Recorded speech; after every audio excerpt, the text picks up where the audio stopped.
Okay, we are live. Okay. Good morning, everybody. I'd like to call this session of Board Revision to order and acknowledge that we are in Treaty 1 territory, the home and traditional lands of the Anishinaabe Ojibwe, Innu Cree, and Dakota peoples, and the national homeland of the Red River Métis. Our treaty, however, comes from Shoal Lake 41st Nation Treaty 3 territory. With me today is Gil Anderson and Doug Marks. Marks both appearing by Zoom. My name is Harvey Diamond. The City Assessment Department is represented by Rodney Fontanella, and our hearing secretary is Stephen Lund. We will be hearing applications for revision of the assessment rules in accordance with the Municipal Assessment Act. The matters for which revision is requested have been described in each application, and we will limit discussion to those matters. The statements that are made at this hearing must be sworn testimony, and everyone speaking to a matter must be sworn in. Be advised that comparisons of assessments of property is not considered as evidence of market value by the Board of Revision. The Board of Revision is appointed annually by Council and is independent of it and the City Administration. It makes its decision on the basis of the evidence provided at this hearing and issues a written order that we mail to all parties as soon as possible. Please note that the Board's decisions with respect to an application may be appealed to the Manitoba Municipal Board if the matter pertains to assessed value or to classification, or to the Court of King's Bench if the matter pertains to an application for exemption from taxation. And should a party wish to appeal, information on do so will be included with the Board's order. With respect to the hearing process, I will confirm the points of appeal with your property to be addressed with each applicant following the swearing in. We'll then have the assessor's testimony followed by questions that the applicant may have, and then the applicant's testimony followed by questions.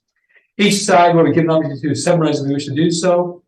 Once all the evidence upon an application has been brought forward, the applicant may leave. The person will repeat for each item on the docket today. The session will close after all applications have been heard, and the Board will remain in private and make decisions. We receive the Board's order decision by written mail as soon as possible. As information, all public hearings are live streamed, recorded, and will form part of a public record. And today we'll be hearing items 4 to 10 on the docket. And Mr. Lund, you can swear in the parties, please, this time. Mr. Assessor, please state your full name. Roddy Pontanella. Do you affirm that the evidence you're about to give at this hearing is the truth, the whole truth, and nothing but the truth? I do. Thank you. And Mr. Applicant, please state your full name. Rocky Newfield. Do you affirm that the evidence you're about to give at this hearing is the truth, the whole truth, and nothing but the truth? Yes, I do. Thank you. Okay, the first item we're dealing with today is the property at 6516 James Street. And Mr. Pontanelli, you can proceed when you're ready. All right. So the first file we have is 22-2724. The roll number is 0700-156-4500. The 2023 assessed value went out at $3,164,000. And I do have a recommendation to make on this property. Okay, cool. Good. So if I can direct your attention to page 8 of my brief. On the original valuation, we had one premise at 6,420 square feet. The model had it valued at $33.50 a square foot. We had model parameters in place for the variables, and then we had a net operating income of $193,019, which then had a 6.1% cap rate applied for the original valuation of $3,164,000. Right. So I have done an adjustment on both the rent rate and the cap rate. So under the recommendation, we now have 6,420 square feet at $30 a square foot for a new revised potential rent of $192,600. I have 6% vacancy, 3% expense, $8 shortfall, so model parameters for those variables, which has a new revised net operating income of $172,531. And I have also bumped up the cap rate to 6.5%, which gives us a revised value of $2,654,000. That was $3,655,000? $2,654,000. 54,000, okay. Mr. Neufeld, is that acceptable to you? I can't answer that. I'd have to check with the client, so I guess we should proceed. Okay, before doing so, you know what, one thing I didn't get to Mr. Bartonella was the adjustment to the rent. How much is the rent now? The rent is now $30 a square foot. Okay, thank you. Okay, so if we proceed on to page 2 of my brief, I have included a picture of the parcel itself in our pad eye view image. On page 3, I have a pictometry overhead image of the subject property. On page 4, I have a south-facing view and a west-facing view of the subject property. We can see its orientation to St. James Street. And then on page 5, I have included the Google Street View images. So we do have an approach of the subject, a direct on image of the subject, and pulling away. We have received the income and expense mailer request, so there's no problem there. We have no sales history or property leases for the subject. And for my comparables, I have included a lot of these same similar types of properties.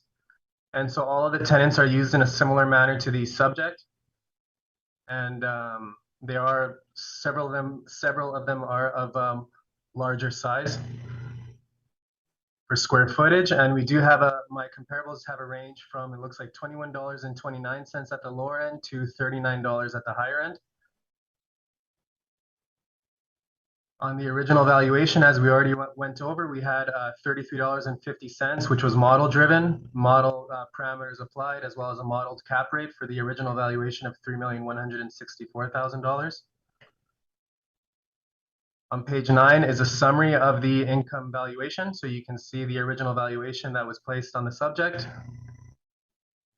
And then on page 10, we have our cap rate information. We don't have restaurants on here, but we do have several of the other properties from our portfolio showing from the City of Winnipeg's cap rate studies. And then on page 11, we have some Municipal Assessment Act excerpts. And then on page 12, taking us to the end of the brief, is the subject's income and expense information. And that is my presentation. Thank you very much. Mr. Neufeld, any questions? Oh, yes, I do.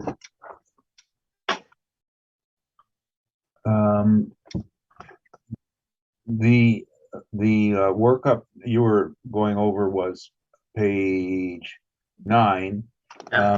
So the original workup, I take it this was all model based? It was all model driven, correct? Okay, and then you made the 2 adjustments that you spoke of. Okay. Now, just in order, the rent was now, I believe I thought I heard 190,000. Just give me a second, Rocky. I got my sheet here. I can just open it up. So it was $30 a square foot, which revised it to $192,600. 192,600. Okay. 192,600, yeah. And did you consider the paid rent listed on page 16 of 168,999? On page 16 of my brief, sorry? Yes, that's correct. Just give me a second to open it up. Page 16. Yeah, I'm going like that too, reading sideways. I could turn it, but I'm a little lazy on just.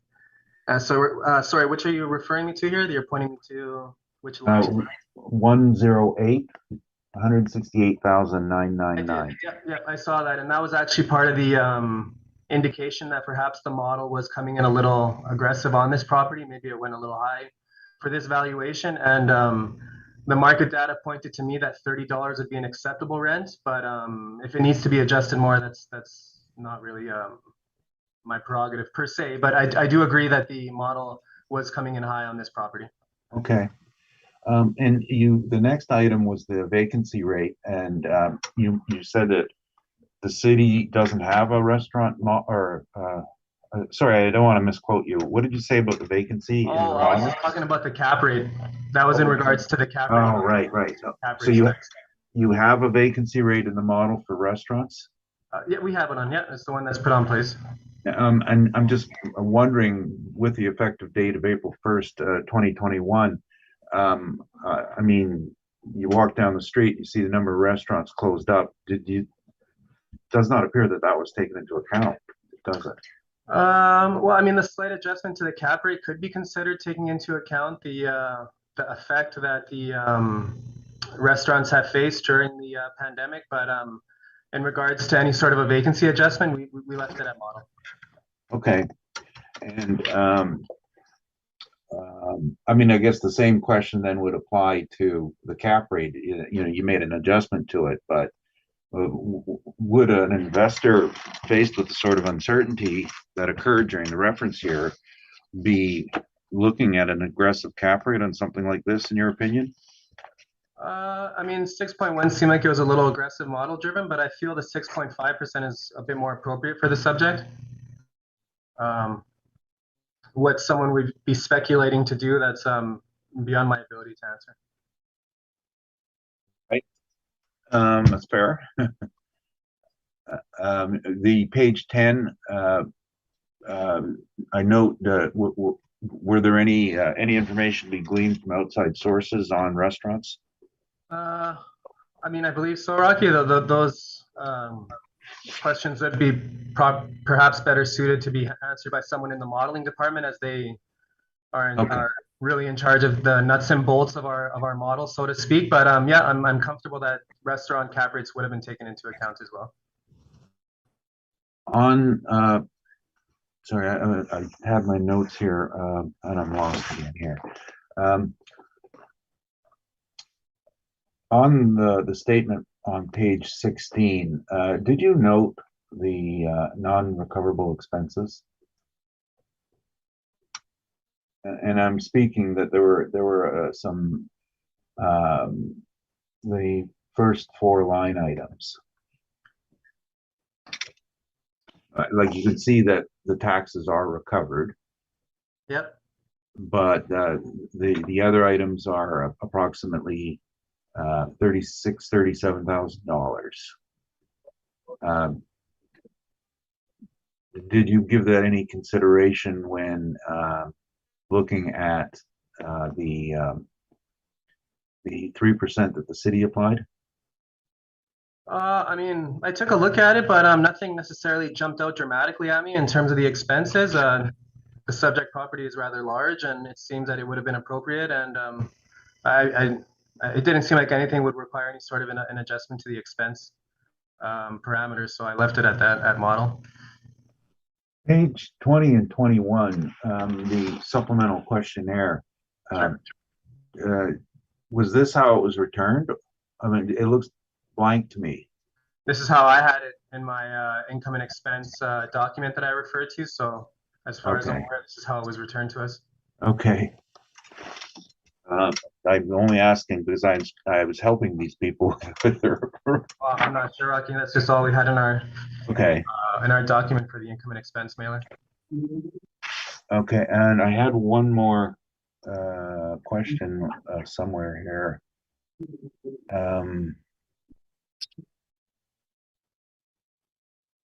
On page, I guess it's 2, 3, and 4. Yep. There's a aerial view. Were you aware that the lot immediately west of the subject property is owned by the same owner? Okay, and all right. As well as owning the 650 St. James, which I guess was originally on this docket. So that the same owner controls a large block of properties in this area. So you were aware that they own 650 St. James? I was not aware of that as well, actually.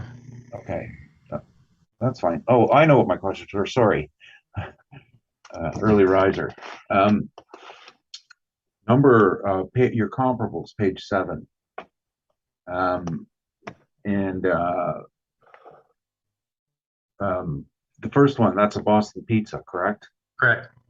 Now, were you aware, and I can provide this in rebuttal if required, but were you aware that that they were given grant assistance by the city of Winnipeg to cover their rent. No, I was not aware of that. 1873 Portage is pizza or pizza slice or something. No, pizza. Yep. Smaller building. You think that that's an appropriate comparable? I think so. I mean, it's from the neighborhood. It's in the market region. It's being used in a similar fashion, and we have data on it. So I believe it's comparable. At least it's an indicator of market of lease information. The third one, 1132 Portage. That's a Tim Hortons. Is that correct? I actually have it as a different tenant under mine. Oh, okay. What tenant did you have? Cilantro. Cilantro. And what style of restaurant is that? I think from my understanding, it's a sit-in. It's an eat-in restaurant. Okay.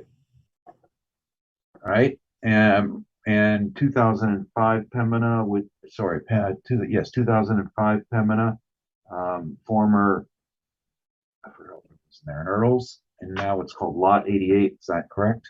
Correct. And 616 St. James next door. This is a buffet. Originally, it was something else, though, wasn't it? Yeah, it's going back a little while, but yeah, it's a buffet now. We have it as a buffet anyway. For the Okay. And the last one in Maine, that's the Earls that just closed. I believe so. Yeah, I wasn't aware that it closed, but yeah, that would be the Earls. We have it as the Earls at the time there. And with the date of that lease in 1994, do you think we could put a lot of weight on that? I mean, it's an older lease for sure. It's an established, and it's definitely an older lease. But with that being said, $39.99 isn't a rent that I'm after. I'm doing a recommendation of 30, so Yeah, okay. I wouldn't put a lot of weight onto that one. It's just an indicator of what could potentially be received in a property of this type. What concerned me when I looked at these and the pizza restaurants and the takeout restaurants is during the time of COVID, their business really didn't get impacted because they had a lot of delivery. So do you think they're Mr. Nifa, you're asking questions now, I'm not giving evidence. I was putting the foundation for my question. That's the question. And start with the question. During the time of COVID, do you think it would be fair to rely on restaurant rents that were primarily takeout driven versus the subject, which is sit down? Well, I believe my comparables that I have are a blend. There's several. Maybe I can see one that's actually a pizza joint that would be takeout, but the other ones are sit-in, and they seem comparable in size and use, and they're tucked the same manner as our subjects. So I feel they are comparable as at least market indicators. Would not you normally put the most reliance on the closest restaurant to the subject? It depends on a variety of factors. That would definitely be an indicator, but there's other indicators as well on the business type itself, and yeah, I mean, there's several factors. Not every single building has the same lease beside each other, and in the same manner, not every single comparable is going to be exactly to the subject. But if you take them as a whole, I think $30 per square foot is a pretty fair rate. And I think these are good indicators that should be around the value that it should be at. And including the size issues? Yeah. Is that fair? I mean, yeah, it's fair. It's fair to point out that there's some discrepancy in sizes, but with that being said, there's a variety of comparables here. So there's several indicators. I still believe these are all good indicators of where the subject should be. Those are my questions. Thank you. Thank you. Ms. Anderson, do you have any questions? No, I don't have any questions. Thank you. Thank you. Mr. Marks, do you have any questions? My question has been answered. Thank you. Thank you. And I don't have any questions. So, Mr. Nifa, you can go forward with your evidence. You.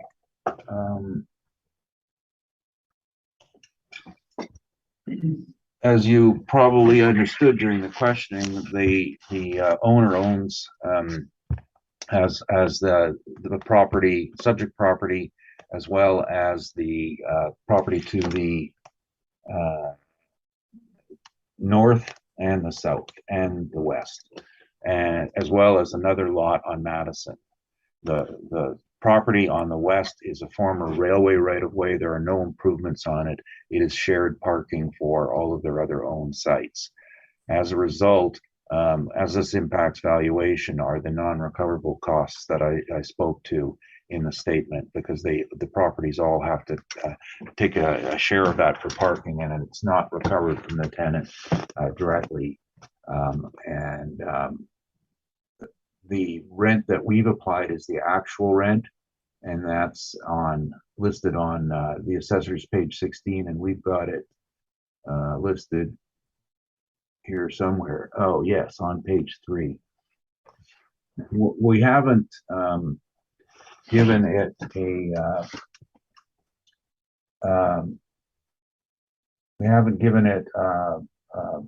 deduction for the non-recoverables because, as the statement indicates, because that's covered in the allowance. So that is the actual rent, and it was renegotiated okay. Well, the rent roll doesn't show it, but this would have been renegotiated in 2016 on a 5-year deal. Occupancy began earlier than that. There was at one point a business participation clause. However, in the subject year, that wasn't even a factor in the rent whatsoever. The vacancy we use is looking at the Johnson report and the reported restaurant rent vacancy rates and the St. James average and just blending them. It's very similar to what the assessor has. But one of the issues with looking at a restaurant vacancy rate is the entire inventory of retail in Winnipeg is 23 million square feet, and the restaurant category is only 364,000 in the Johnson report. So it's not accurate. It's just a report, but because it's not in contention, we'll move on. As I mentioned, the non-recoverables, you saw in the statements that they're $36,000 approximately. We are claiming almost $8,000, and that's an indication of stabilization of the off-site costs, for example, that are incurred in the other lots. The actual is going to be higher than that. The structural reserve is always a feature, and this goes back, even the assessment department in 2018 had 5% and 2%, and that's exactly what we're using here, 5% and 2%. This property, those non-recoverables are demonstrated by the actuals quite strongly. In terms of shortfall, the idea of shortfall is that it's to account for carrying costs in periods of vacancy. So it's an average cost to occupy. The taxes alone on this site are $11 a square foot. An allocation of $8 is ridiculous because the owner has to carry that. You've got to, if you're going to apply a shortfall, it can't be average. You got to consider, there are some restaurants out that are what we used to call them, or always call them, hole in the wall. Yeah, maybe their shortfall is going to be a lot less, but this isn't assessed on that basis. It's assessed on the value that has been applied to. The assessor says 30, I say 26. That does generate a shortfall, and taxes alone $11. And you can see the workup on page 1 is just our estimation of those costs. $11.87 for taxes, approximately $2.45 for utilities, and $1 for R&M. So if you're going to use a model, you can't model it down and disadvantage someone when you're taxing them high. That's just doesn't meet equity requirements. It's not comparing assessments, it's comparing methodology. The resulting NOI, now we used a cap rate of 7.25, and the assessor is correct. There is no market-driven cap rate for restaurants because they're a small commodity that is rarely traded on their investment potential. And as a result, we did look at the retail rates, which begin at 6%, and our workup is shown on page 31.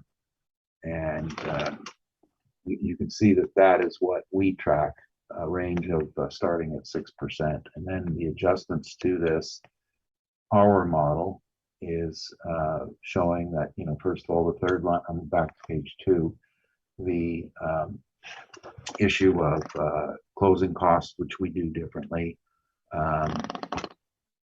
Access, oh yes, I forgot to mention access on my description. If you'll note on page 1, the picture, and where the lot lines are drawn, and perhaps let me see if the assessor's got a better picture. Yes, they've got a better picture, page 3. The property was once part of 3 units, shared title, and then it was subdivided. So the property to the north has their own access. Property to the south shares an access with the subject, and that's how it was done up. And there's access from the rear, from the back lane, if you could come in from Ness. That issue, plus the fact that where its location is on St. James, which is particularly a bad for approaches. I mean, the planners got it right for Polo Park, good access all around, but as a result, the businesses around there suffer from access problems, and specifically left turn in or a left turn out doesn't work. That we felt was an issue for any use, whether it be restaurant or retail. Year built, of course, it's not new. Quality and condition. I have been in there quite a few times. It's dated, and 1986 construction. Those are minor issues. Now, here's something where I kind of disagree with the people who did this. Tenants' income stability and income growth potential. If we took the years of 2019, 20, and 21 in isolation, that would be a 0, because things were pathetic. Restaurants were shut down. And just because some grants were available for some people, that is equal, means that instead of losing $100,000, they're only going to lose $90,000. That's how bad this was for the restaurants. The ones that made it, survived, did so on the strength of their own finances, not the operations. And I think everybody knows all the restaurants that closed. So my personal feeling is that during COVID, we have to be seeing a very, very high risk cap rate. I'm not going to change it because this is what was submitted, but I think reasonably, this is even now at the value here is below what it would have received on the market April 1st, 2021. And I also have heard some discussion, people say, well, you should average these out. Well, if that's the case, why do we get reassessed every 2 years? 21 was a disaster year. You're going to get reassessed 2 years from now when things improved. So the proper thing to do is to drop the assessments on the restaurants now, even though it's 2 years after their tragedies. And then when you can legally reassess in the correct reference year, they go back up. It's a 2-year lag, but it's fairness. And that's my presentation. Thank you. Mr. Cardinal, any questions? Oops. Wait, sorry. I forgot to mention one thing. We do have a number of rents on page 3 of restaurants. And these are, probably the most interesting one is the other Tony Romas at $15.38 a foot, and that's the one on Pembina Highway. Thank you. Thank you. Any questions, Mr. President? No, I believe he answered my question, so I'm good. I'm good on questions. Mr. Marks, any questions? No questions this time, thank you. Ms. Anderson, any questions? Just one question. Rocky, you had mentioned earlier about Boston Pizza receiving a grant from the city for their rent. Did Tony Romas as well receive a grant for their rent? No, I don't. Wait, I have this source document here, and I was just researching. Let me just double check here. I met Danny, sorry, I call it who the owner is, in the middle of COVID, and he was discussing his woes with another restaurant owner, and don't think he did. 14 Henderson grant. I've got the grant application form to the city, and I'm just going to do it quick. So this would be 656.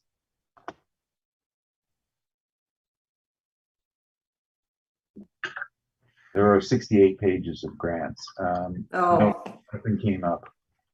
Okay. It's just that you had the other one at the top. So I thought that maybe you had this one as well.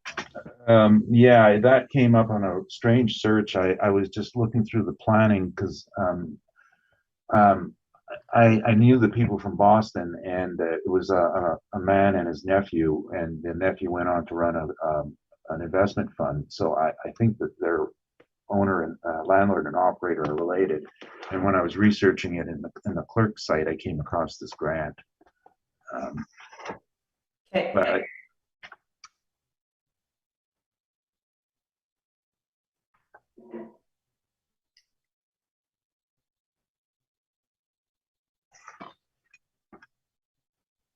And my other question related to the cap rate that you propose of 7.25. You're suggesting that for restaurants overall. Is that what I heard you say? This restaurant, this year we've moved to an approach in our office of trying to have sort of more of a model driven thing, and that's what it would generate for retail. And for a restaurant, my opinion is, okay, I should give you my background. I owned restaurants for a long time. I bought them from bankrupt people, and when I finished, they were bankrupt. They fail. They're poor investments. I would have probably approached this in maybe double digits myself, but that not something so shocking as that. But they're just poor investments. I did not prepare this, and I would be 9 to 12% in that climate. Before the climate, it would be like this is amount, because one of the advantages of a restaurant is if you have a chain affiliation, your rate of survival is much higher, so they're better investments. Of course, COVID killed a lot of chains, so that's why that disappeared for a while. Long-winded answer to. Thank you. That's all my questions, Mr. Chair. Thank you. So, Mr. Neufeld, taking up what Ms. Anderson's asked you, do you have a study of actual restaurants that sold in 2021 or 2020 and derive the cap rate from those sales? Or you just pick that figure out of, I don't know from where did you get it? Well, you're partially it's an estimate based on my observations for a poor investment. I did look up restaurant sales. Do you have this evidence? And no, there was only one. The other piece of evidence was the Tony Romas on Nairn, which I don't think made it into the report. That one was closed down, and the owner had the tenant removed because of the rent was behind. It was in the news, and it was renting in about the same rate that was being listed here. It went back onto the market much lower, and the only offer they got was $8 a foot, and that was in the middle of COVID. So, in anecdotally, that would, to me, indicate that an investment where you hope for a 7% return on you would have to transact it at 15% with the downturn in the income. And it was a short period. So it would stabilize out a little bit if there's some optimism. That's the answer. Okay, thank you for the answer. I think that's it. I guess the next question is, and it wasn't in your evidence, it was in the assessor's evidence, the mailer. And I'm looking at it, and I see one expense on it. I'm just wondering, what would on the mailer, property management administration, what would that entail? Okay, so page, that's the assessor has on page 16. Well, that's a number that's a whole pile of expenses. So firstly, it's the property management cost, and this is done by, I'm sorry, the company is called P3. So they're self-managing now their own operations. So it'd be their staff costs and their location costs. And the other part of it is it's lumped in with the cost of carrying the parking lot next door, a prorated share for use in this site, and looking after it, paying the taxes, the lot striping, the cleaning. I've been in this property myself, and I know that there's lots of parking, so why do they need an extra lot? And I guess the other thing is, if they do use other lot, why is it not included in the lease then and charged back? They acquired the lot much later than when the leases were first drawn up. If they're taking the expenses back, though, that they're not really have a right to charge this property appears then, because yes, property that maybe is used for it, but it's not required by the lease to be used for it. So how can they charge it back? No, well, partially what you're saying is correct. They have a very limited right to get reimbursement for it on their expenses. And as a result, it's a non-recoverable that the company takes on for themselves for these three on St. James and the other one on Madison. Okay, thank you. I guess my next question then goes back to the first question I asked you. What is administration? What would actually management usually be? How much percentage of the potential rent? Oh, it 3 to 6% is the norm based on the size of the property and the complexity. Okay, this one is 14.5%. Yeah, and that's because it's not just property management; it's also the carrying costs for the. But I'm wondering how much is potentially or justifiably charged on this Seacom mailer statement.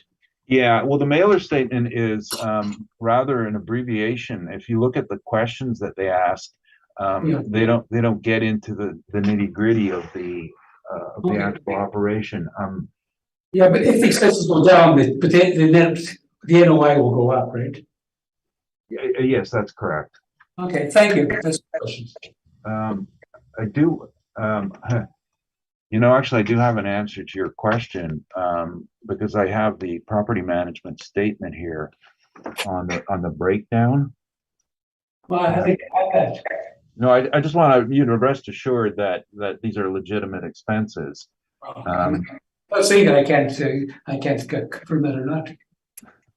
It's evidence that I can ask you questions about it, and it'd be appropriate to have it here. But go ahead, though. I'm not going to restrict you on your. Okay.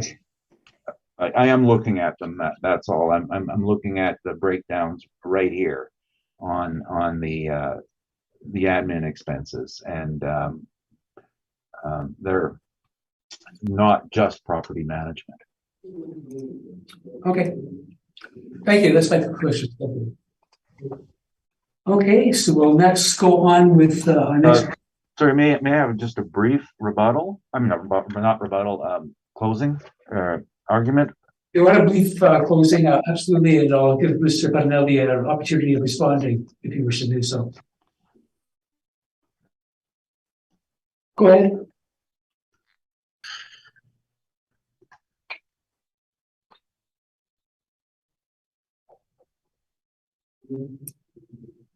Oh, sorry, was he saying anything? I was saying, and give you your summation if you wish to do so. Oh, was the assessor, did he have anything to say? I mean, I don't mind if I go first. You asked to go, so I'll then respond to you after. Go ahead. Okay. Well, thing I want to point out is if you note the assessor's rents and focus on the ones that were transacted closer to the reference date when things were tough. And you can see that they fall at the bottom end of the range, $21. And, rents that were done in good times versus bad times is the key here. And we have a reference date. We change every 2 years. These rents might have been nice 6 years ago. Maybe they'll be good 6 years from now. They're not good today. So the two closest to the date will give you an indication of where the rents should fall into, which is what we had. Secondly, the location factors. The property next door is the best example. Little pizza places located in a different part of town, 1,000 square feet, they are not fair comparables. And all due respect to the assessor, and the actual rent was negotiated arm's length between two parties, both acting in their best interests. It's the most valid indicator. Thank you. Thank you. Mr. Cardinal, do you have anything you wish to state? No, I believe I made my case clear with my presentation. Thanks. Thank you very much. Okay, we'll next proceed then to our next property, which is 681 Gordon Avenue. And Mr. Cardinal, when you're ready, you can proceed on that. Okay, just give me 1 second to open up my file here.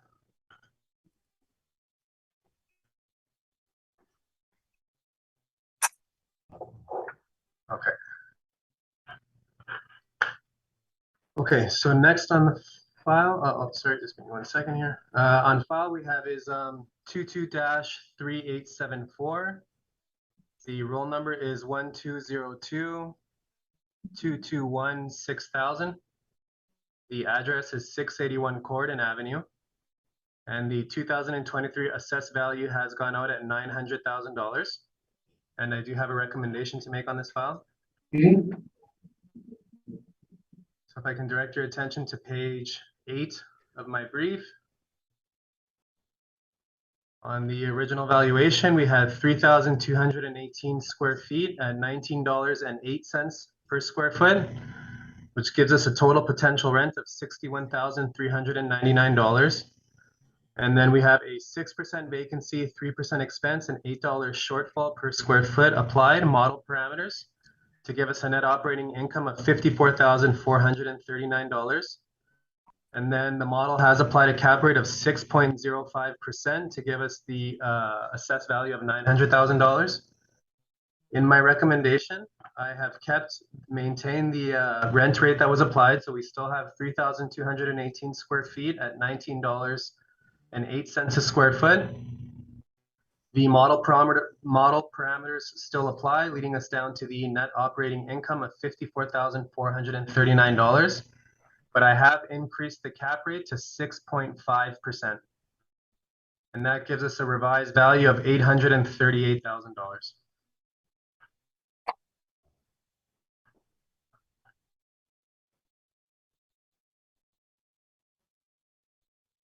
So you feel, is that acceptable or do you want to proceed? I wish you would have given me these earlier. I worked on these last night, Rocky, so I was doing what I could. It's fine. Have something prepared.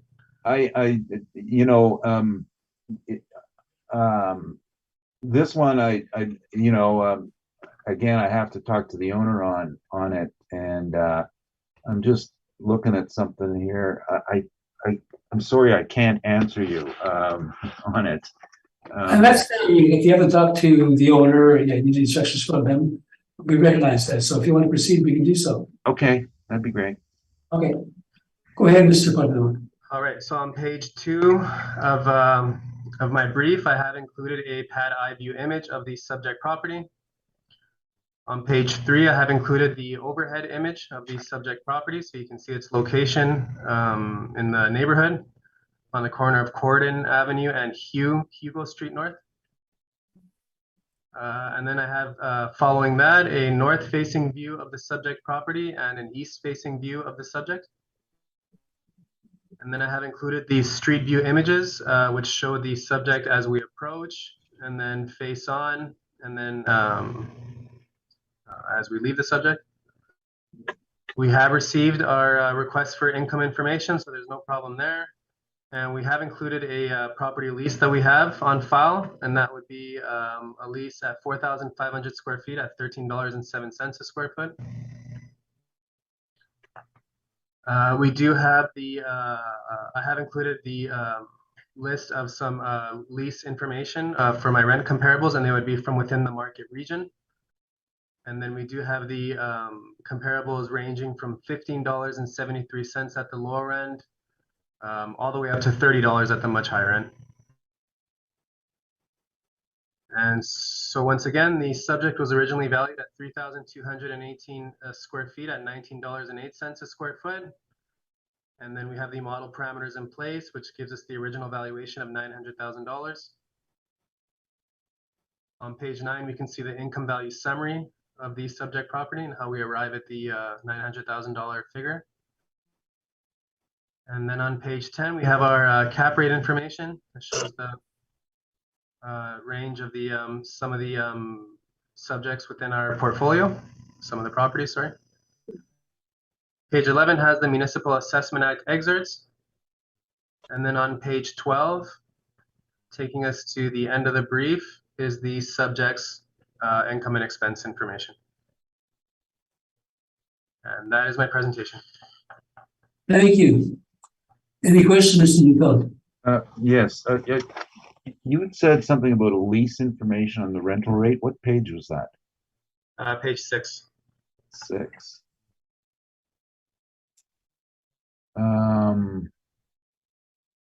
Okay, because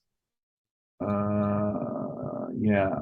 So on page 6, you said the lease says 4,500 square feet, That's correct.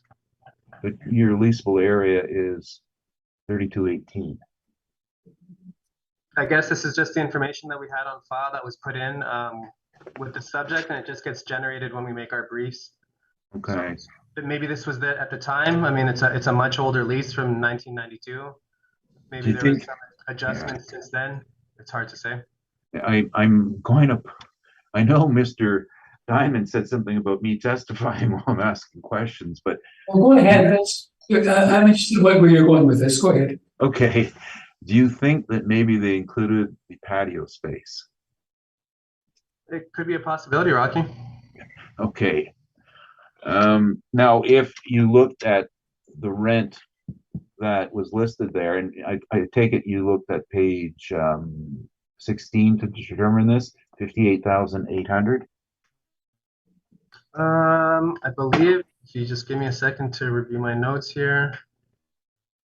I did take a look at this. I have to look into my notes if you give me a second, but I believe I did calculate it. I could do a quick one for you again, but I had it calculated at the time.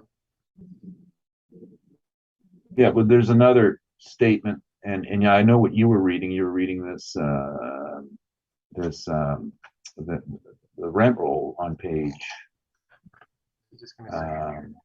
18.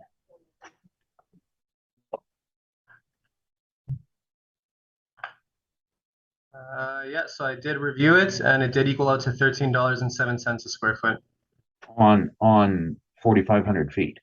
on 4,500 feet. What it was being indicated there. Yeah, sure. Now I'm not disagreeing. What I'm saying is on the 3,218 square feet, assuming that they're counting the patio space, that works out to a different number then, doesn't it? So if we take the. You think I'm arguing for a higher rent? No, I just want to get it right. 58,800. What we have on file. What was the leasable area we had on file there? 3,218. 3218. Gives us $18.27 a square foot. Yeah. Oh, okay. So essentially, we're not in disagreement. The 58,800 is the rent, and yeah, it's a question of the leasable area. It could be higher, could be lower. I wonder if maybe there was a basement at some point too that was taken out. This is just speculation, but that could account for some of the leasable area that was at some point as well. That could have also been where it came from and discrepancy, but again, that's just speculation. I'd have to check the notes in our system to be sure. Yeah, it's the patio. Okay.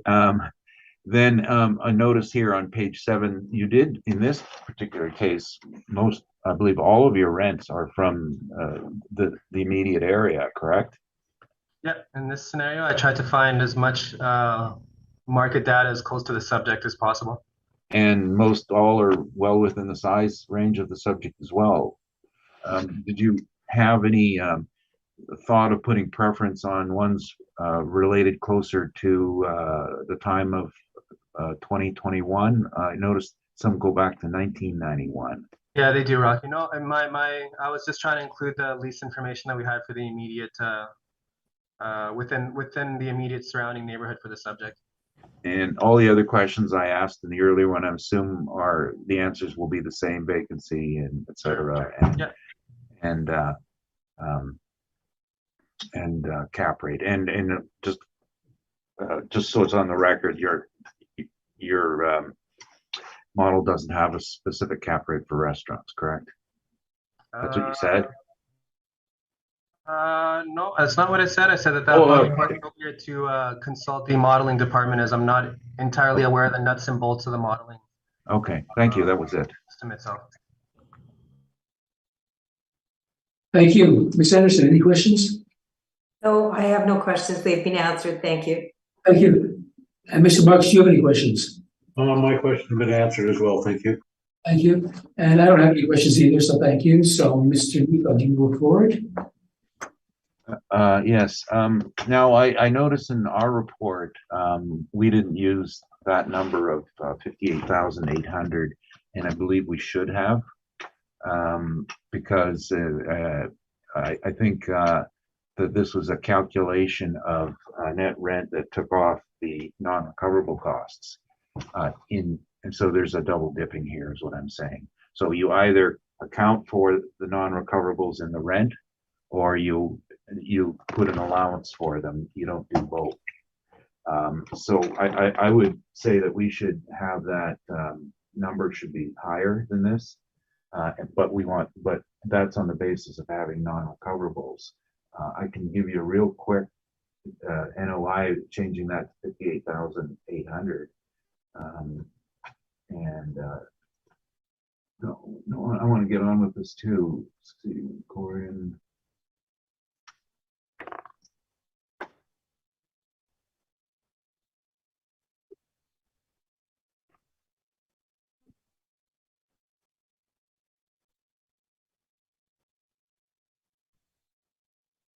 So I change that to 58,800.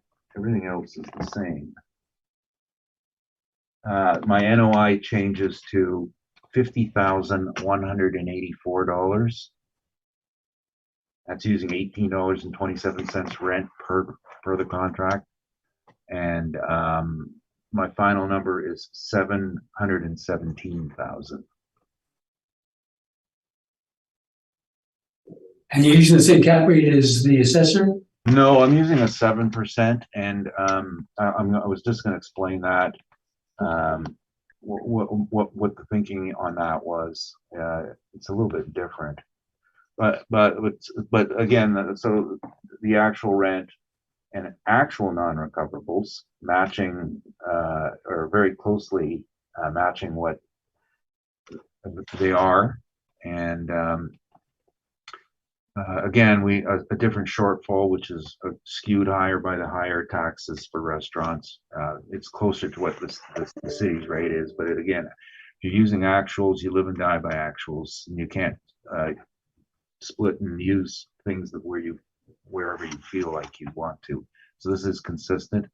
The cap rate of 7%. Again, my comments on restaurants stand. They're a horrible investment, but I think that this particular site has got a better chance of an alternative use because it's on Corridon. There are demands for other businesses there, all which would find this a good location, and it's got parking. So in this case, this is a retail site, not a restaurant site, and therefore you can have a stronger capitalization rate, which we've kept at 7%. And that's based on the workup below Now, the only downside in the workup below, you'll note that the parking requirement of it doesn't meet code for restaurants, but this is a legal non-conforming use. They are allowed to park there and get away with this, or so to speak. But so 7%. Thank you. That's my presentation. Thank you. Cardinal, any questions? No, I have no questions. Mr. Marks, do you have any questions? None for me. Thank you very much. Ms. Anderson, do you have any questions? Just a comment in regards to this restaurant particularly. In their submission, in their questionnaire back to the assessor, and you had mentioned this, Rocky, that their location is good. They did indicate that they didn't experience impacts of COVID, negative impacts. Oh, the person who filled this out is the owner, and it's the estate of Mr. Stern, who owned Stern GMC. He didn't feel an impact because he got his rents. Okay.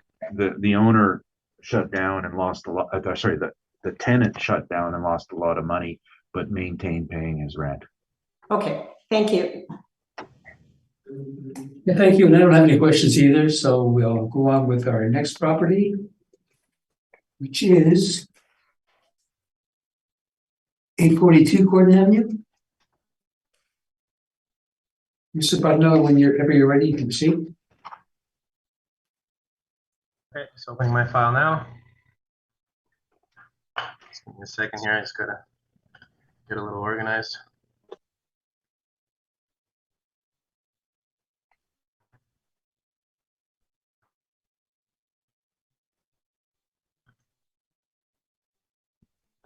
Okay.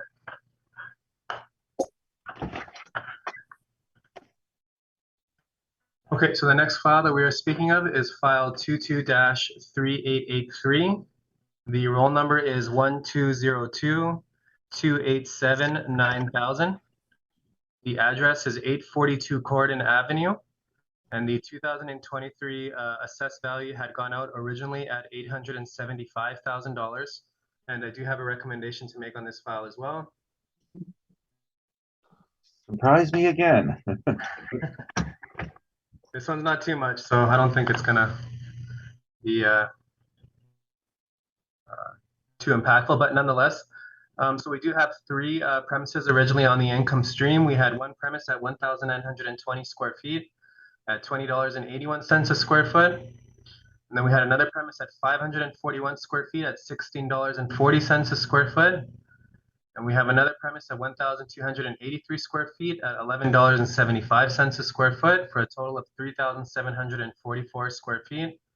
The potential rent generated is $63,902. We do have model parameters of 6% vacancy, 3% expense, and $8 shortfall to give us the net operating income of $56,469. And then the model had applied a 6.45% cap rate to give us our overall assessed value of $875,000. For the recommendation, I have maintained the rental rates on the original valuation, so we still have the same rental rates in place. We have the original model parameters for vacancy, expense, and shortfall in place. And the adjustment was made, it was a minor adjustment, but it was made on the cap rate to 6.5% to give us our recommended value of $869,000. 800 and 869. thank you. Yeah, I'm pretty sure the owner would say no. We'll proceed. It was for the sake of consistency with my approach. And that's fair. Nonetheless, it was a minor adjustment. All right, so if we go back to page 2 of my brief, I do have the pad eye view of the subject property, so we can see its location there.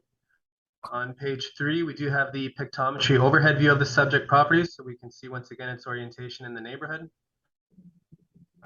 Following that, we have a north-facing view of the subject property and a west-facing view of the subject. Following that, we have the Google Street View images of the subject property. So we do have all three as we approach, face on, and then as we pull away from the subject. We have received income and expense information, so we have no problems there. We do have a sale from 2001 for $300,000 on the subject. We have no property lease information displayed. Similar to the approach that I had with the previous file, I did select some market data from within as close to the subject as possible. And so we do have, once again, the range from $15.73, it looks like at the lower end, all the way up to as high as $30. And then for this premise, we do have, once again, the original valuation there of the three premises of 1,920 square feet at $20.81 a square foot. I believe that's on the main floor. And then we have 541 square feet at $16.40 a square foot. I'd have to open a file here where it was listing the, if you just give me a second, I can let you know what the floors were there. Yeah, so the main floor was 1,920 square feet at $20.81 a square foot. And then we have it as a mezzanine at 541 square feet at $16.40 a square foot. And then we have a basement rental rate on there at 1,283 square feet at $11.75 a square foot. That's where that valuation comes from. And then once again, the original valuation, once you go through the model applied parameters, is $875,000. On page 10, we have a summary of the valuation that's on the subject. On page 11, we have our cap rate information. Page 12, we have our Municipal Assessment Act excerpts. And then on page 13, and taking us to the end of my brief, is the subject's income and expense information. And that's my presentation. Thank you. Mr. Duke, any questions? Yes. Did you have a chance to inspect? I actually didn't inspect this property, but we did have a formal review that was done, I believe it was about a year ago, that we had some well-written notes in our system, so I was able to refer to those notes. But I have not inspected the property myself. So nobody went into the basement or the mezzanine to look at the quality of it?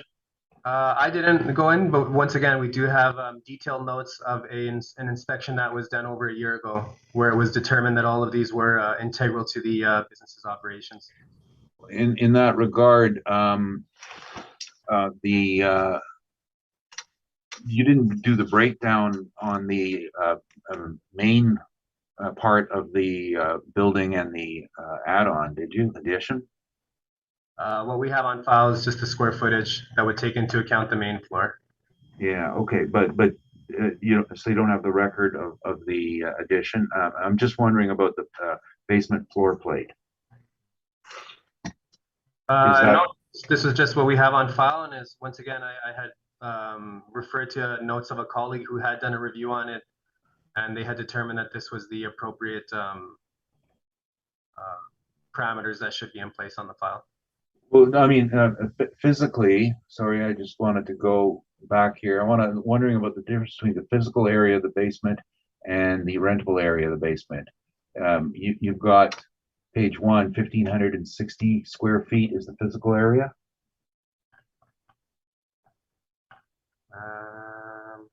For the basement area, you mean at the bottom there, 1,560 square feet? Yeah.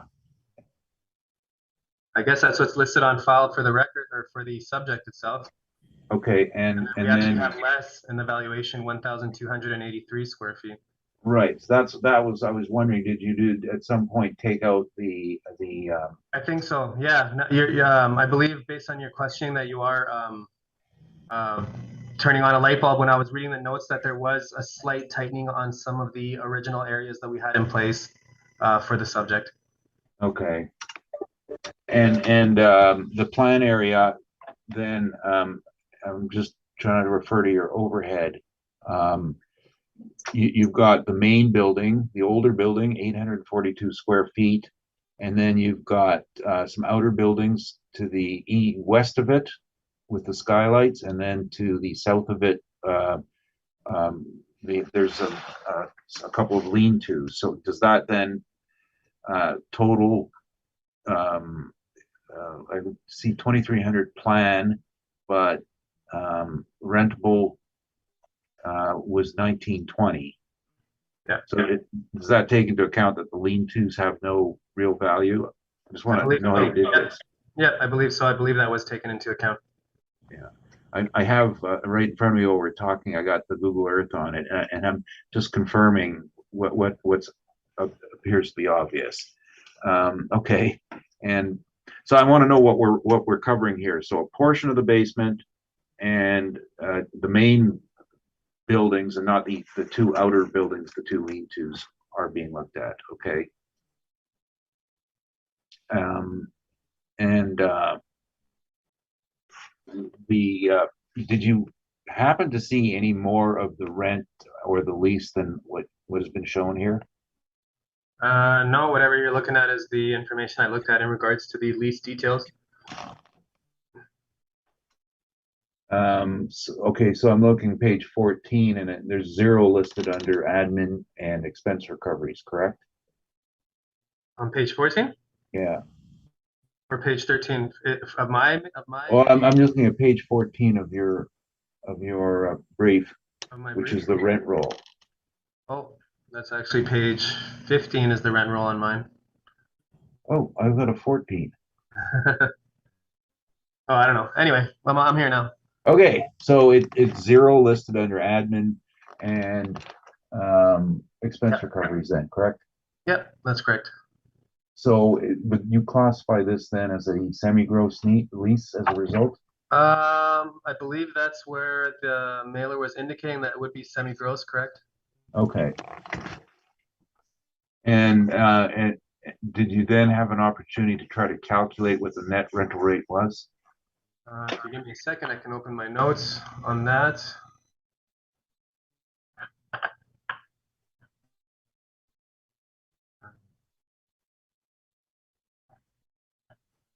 It looks like it calculated it out at,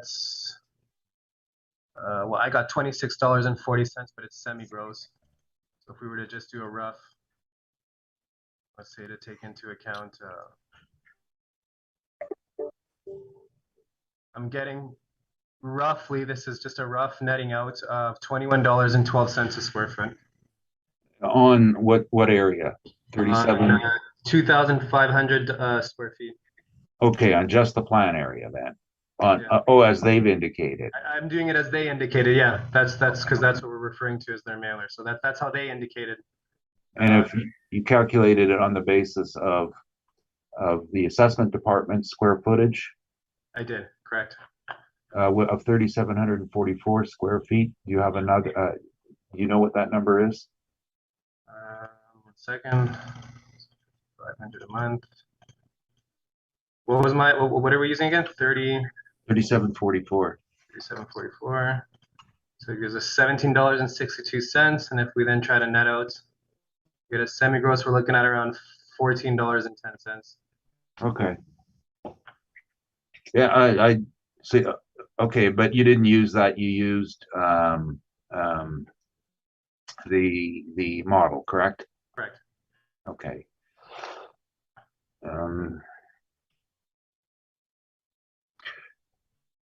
Did at any point you receive a copy of the lease and the actual copy of the lease? Myself, I have not received it. You know if the assessment department did or didn't? I'd have to take a look into our documents there, but I wouldn't know off the top of my head. Okay. Those are my only new questions. Thanks. Thank you. Ms. Anderson, any questions? No, I have no questions. Thank you. Thank you. Mr. Marks, do you have any questions? Yes, just one. Because of the age of the building, has there been any upgrades done electrically, mechanically, or structurally? I did take a look at the permits that I could take that I had access to, and if you just give me a second here. The only permit that I could see of significant value was from 2004 for $200,000, and it would be for an addition, a construction addition. That's just what we have it at. So beyond that, I haven't seen anything for directly in terms of any sort of electrical improvement on the subject, but yeah, that's just what I could see from our files. Okay, thanks very much. No further questions. Okay. Ms. Spinello, I guess I have some questions. There's one restaurant there, not three, correct? It's I one- believe it's all one restaurant. That's correct. Yeah, it's being operated as the same restaurant. And so they basically, I guess, use the main floor as restaurant preparation seating. I believe so, yes. That's what my notes indicated, that when the review was done by my colleague, it was deemed that all three components of the subject are integral to the operations of the business. So it was deemed that the basement was directly being used by the operations of the business as well as the mezzanine space. You know what the mezzanine is used for? No, that myself, I'm not sure because I didn't get a chance to inspect it, but on the notes, they just say that they support the main floor business's operations. Okay, and the basement, you don't know what that's used for? It's No, not- again, it's just used to support the main floor's operations, but exactly what it's used for, it's I would assume that it's used for preparation of food and etc. But I haven't been in the building myself, so it's hard to say.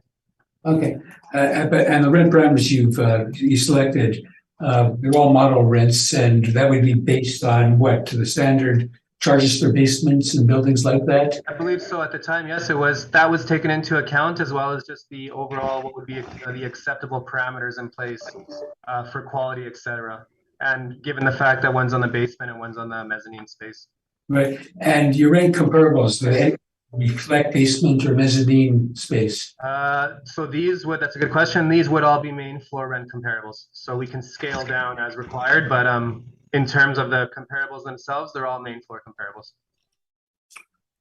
Okay, thank you. Okay, Steve, last five questions, so you can go ahead with your evidence. Thank you. Yeah, and just so the board's doesn't have any concerns here. I'm not disagreeing with the assessor's measurements. I just wanted to understand where if we were on the same page. I do agree that the mezzanine in the basement contribute to the enterprise, and in this case, because they have a legal use down there, that it has to be considered. It's just the number, the value. The site, you heard in the questioning, it wasn't originally a bank building that was about I think 1,200 square feet, and then an addition was placed on it, a patio addition. So it's one of those metal sort of kits that you get, you can bolt on, but they had to put on, of course, a pad floor, and that raised the plan area to about 2,300, as the assessor states. The other additions were, there's a breezeway lean-to at the back, and then the other shed is actually a bathroom, an outside bathroom that runs half the year for the patio users. And so we do agree with that number. And I should probably, I'm going to speak from the assessors. He's got it broken down, page 8, where we disagree. Oh, sorry, 1,900 feet on the main, which is 1,200 plus 700 for the addition. The 541, which is mezzanine, pictures of that are on my page 11, and so it's a seat, and the bottom of 11 and top of 12. So it is a seating area. It is not barrier free, so you go up by stairs. So, and the finish is basic. So I wouldn't think that should be as high as that the assessor has put on it for a number based on that. The 1,283 feet, which would be, I imagine, the basement allocation. I agree that number is close, and for purposes of calculation, it's fine. Pictures of that area are shown on my pages 8,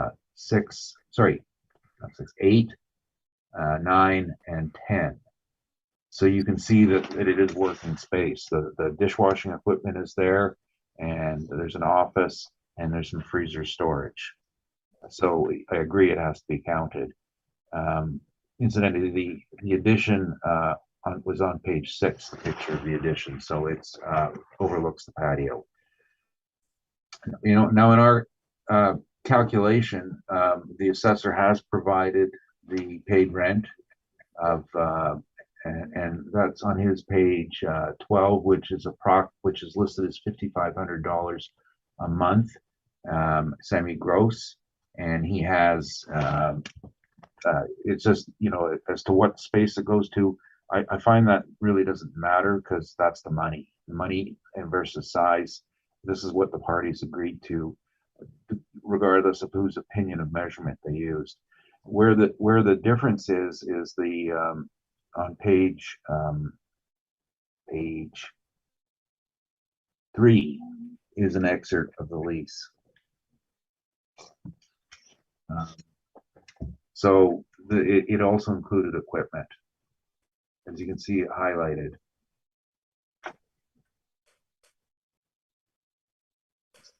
So when we factored that in and you know, trying to come up with a net on that, and the number, by the way, is $49.26 a month,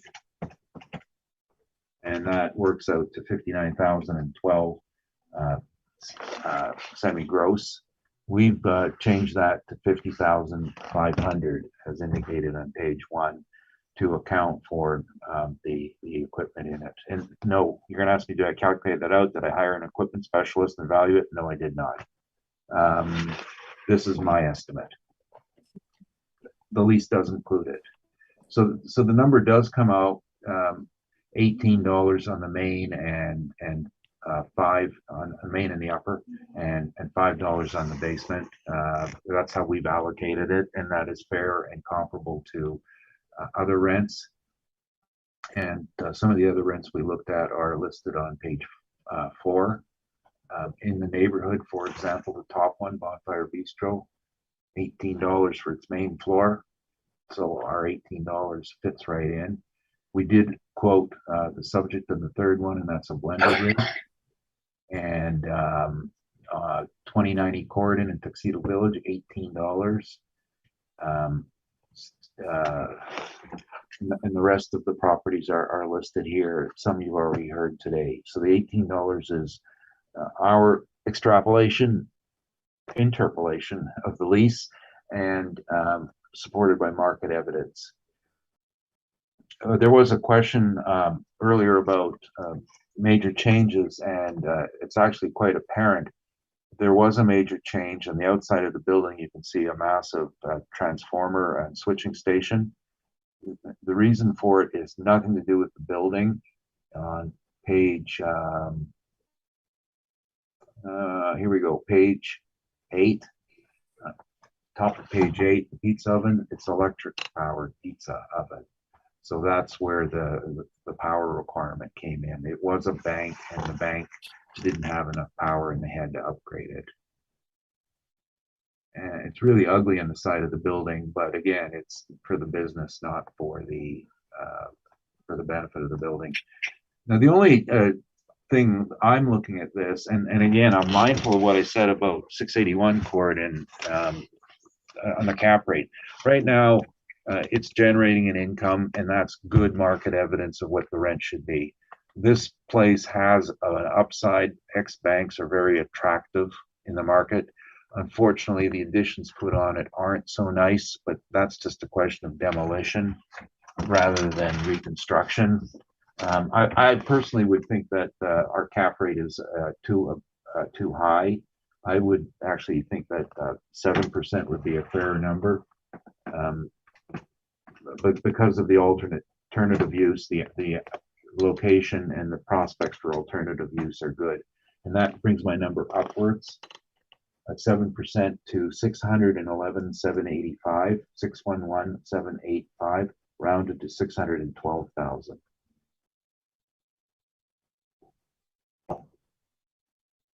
Mr. Brunel, any questions? No questions. Mr. Marks, any questions? No questions for me, thank you. Ms. Anderson, do you have any questions? No, I have no questions, thank you.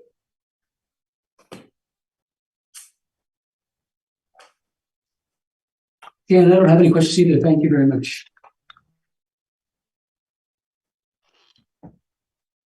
So that'll take us then to our next property, which is at 285 Portage Avenue. I wonder if I could get 5 minutes.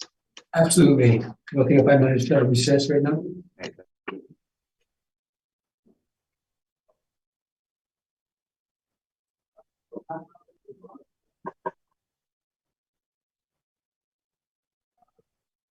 Okay, we're live. Okay, thank you. Mr. Carnella, we're resuming and we're at 585 Portage Avenue and proceed when you're ready.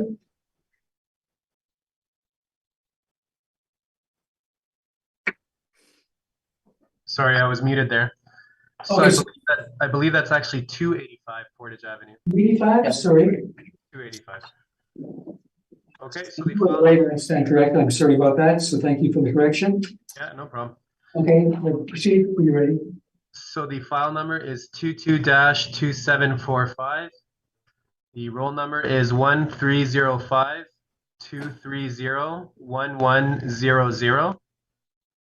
The address is 285 Portage Avenue.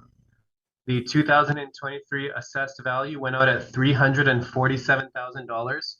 And I do have a recommendation to make on this file. So if I can bring your attention to page 8 of my brief. The original valuation goes as follows. We have 4 premises on the income valuation. We have one premise at 1,658 square feet at $11.84 a square foot. Then we have a mezzanine area at 562 square feet at $5.38 a square foot. And then we have a basement premise at 420 square feet at $2.11 a square foot. And then we have another storage mezzanine space at 1,096 square feet at $5.13 a square foot, for the total leasable area of 3,736 and the total potential rent of $29,163. We have applied model parameters to that to bring us to a net operating income of $24,798, which then has a model applied cap rate of 7.15% for $347,000. So on my recommendation, I have kept the rental rates the same, so we don't need to go through all those again, but it does give us to the potential rent of $29,163. I have kept the same model parameters of 6% vacancy, 3% expense, and $8 shortfall for $24,798 for the net operating income. And the adjustment is on the cap rate. The cap rate was increased to 7.50%, which gives us a new recommended value of $331,000. 331.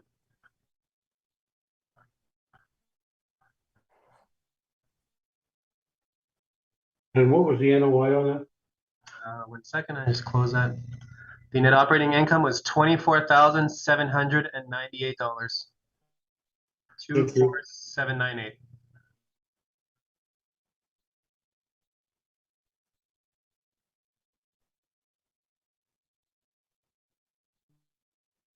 Acceptable, Mr. Neufeld? Sorry, what was the cap rate again? 7.5%. 7.5.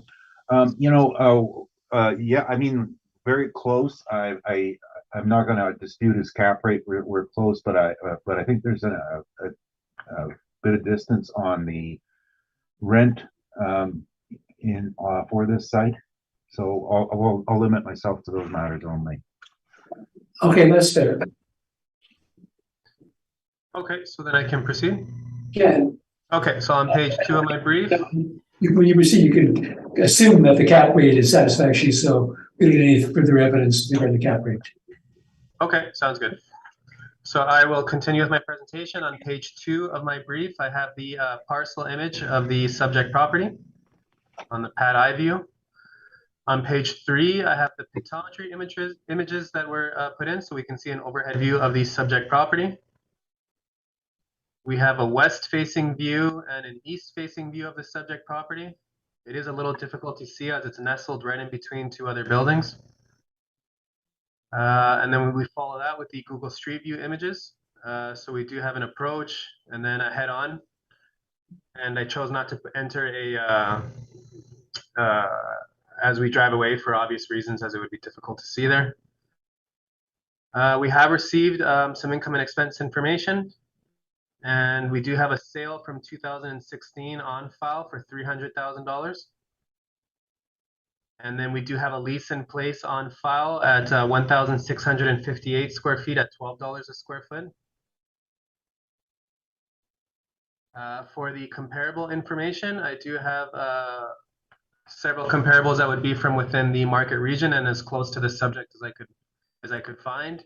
And we did have a range in rents from $14 at the lower end to $23.85 at the higher end. And we have already gone through the income valuation, so I won't spend too much time on it, but the 4 premises do equal a total of 3,736 square feet, and the total potential rent is 29,163 square feet. So even if we did a quick calculation on that, 29,163, 736, we have an overall, oh, wait, sorry, I did that wrong.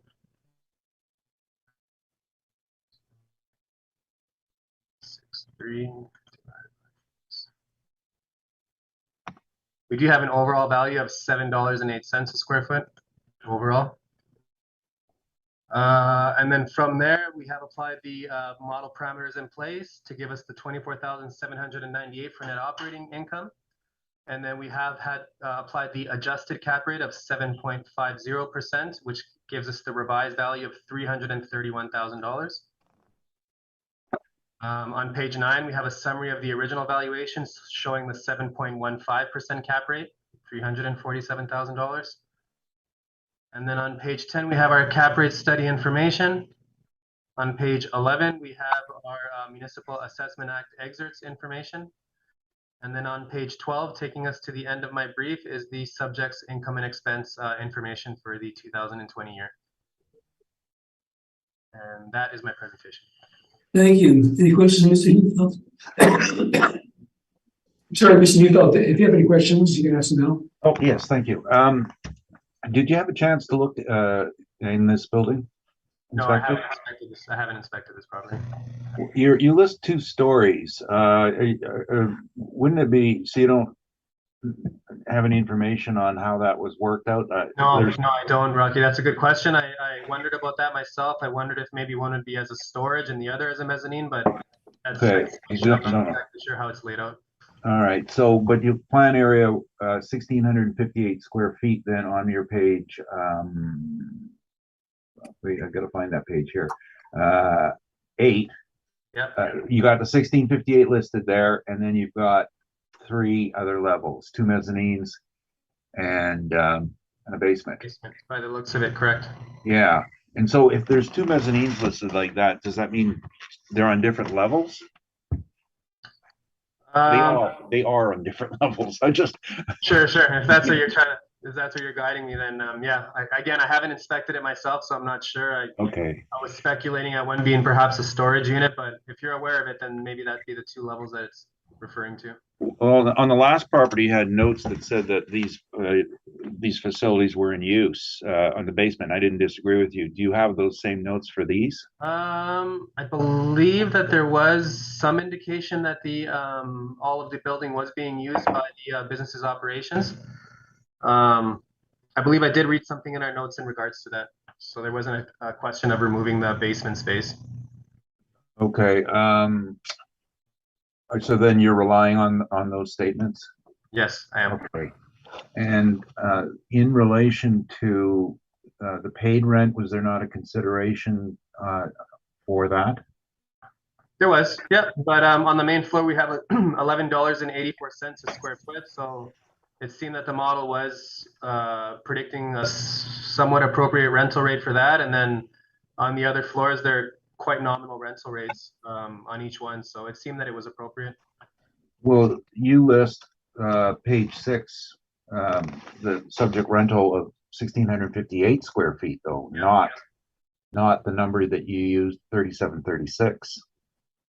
That would be the declared from the subject themselves. So there sometimes could be discrepancies on how the areas are accounted for. But I'm confident that the area that we have on file is the correct area for the subject. Okay, but is there any doubt in your mind that there's only 1 lease on the property? No, there wouldn't be. It would appear that it's all being used by the same subject.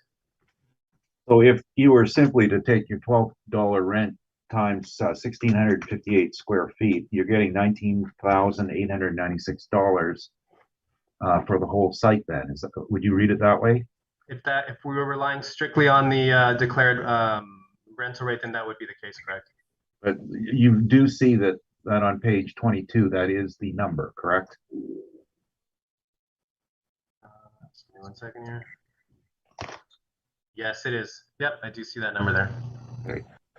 So now, do you still have the opinion that your rent of 29,163 is comparable to 19,896? I mean, you know, it's never going to be exactly on. This is a model-based rental rate that we're speaking of, but given the subject, I thought that it was an appropriate rental rate. If it needs an adjustment, then it could be looked at, but in my opinion, it seemed appropriate based on the information I looked at.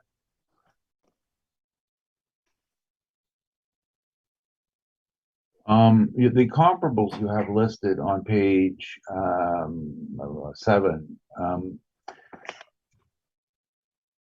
I'm trying to put this into a question. Are you aware that many of these properties are actually semi-gross leases? I mean, this is the information that we had entered into the system, so I was relying on the screening of my colleagues who would have entered it in at the time that they were working on these files. Okay, well, and you know, better I use it in rebuttal rather than ask you about it then. Those are my questions. Thanks. Thank you. Ms. Anderson, do you have any questions? No, I have no questions. They've been answered. Thank you. Thank you. So Mark, do you have any questions? Not at this time, thank you. Thank you. So Mr. Patanella, I guess my question goes back to a similar one that we had on Gordon Avenue. Do you know that all this space that, I'm not talking about the main floor space, but the basement mezzanines are integral to the basement, or I mean, sorry, the business? I'm a little less confident on that because I had looked at the notes in our files and they had indicated that they were being in use, but the same degree of detail wasn't present as was in the previous file that we had. So it's perhaps a little less weight, but with that being said, and again, I didn't have a chance to inspect just due to our workload right now we have in the office, but with that being said, it would seem based on my review that those components would be integral to the business's operations. Okay, but they're not in keeping with the reported lease in place, which just indicates Sure, at least $12 a foot for 1,658 square feet. That's correct. Even if they are there, in fact, and unless this is wrong, those other spots would be included in the main rent, would they not? If that was the case, then perhaps it would all be thrown in as just a main rent lease negotiation. That would be correct. Okay, thank you. I have no further questions. Okay. Mr. Neufeld. Yes, thank you. Just fine. Okay, so essentially, again, this is an area where the assessment department is incorrect in the areas. We don't believe that there's a major issue on it if the paid rents are applied. The basement is empty. It's storage. There's 2 levels of mezzanine. The first level is where the restrooms are. The second level is a janitor's closet. The whole place is rented to the same party. So whether you call it 1,658 or 3,736, the point is they're paying $19,896 in rent, period. And if you'll want me to speed things up a bit here, I will. I want to just say the assessor's rents on page 7. I represented 3 of these sites, and our company manages 2 of the sites. They're semi-gross rents. And that's the danger of the old downtown businesses, is that these are generally semi-gross rents, not clean triple net. So they bear very little weight. The rent, now there is an error in our workup. I knew you're just waiting for me to say that, because every time I go through these, I see something. The error in the income is that there is parking income on these premises. The assessor shows it, and we know it. What we have to do is adjust the rent upwards by that net income, and that figure is $1,800, and that's derived by looking at the statement amount and then taking off the residential discount. So our net income is now $21,696. And that changes our NOI to $15,464. And if we use the cap rate of 7.5, the value comes to $206,000. So I'm just it's additional $1,800 of income. Now the purchase that the assessor was talking about is not to be relied on. It was a portfolio purchase. They own the building next door. These forgot the name of it.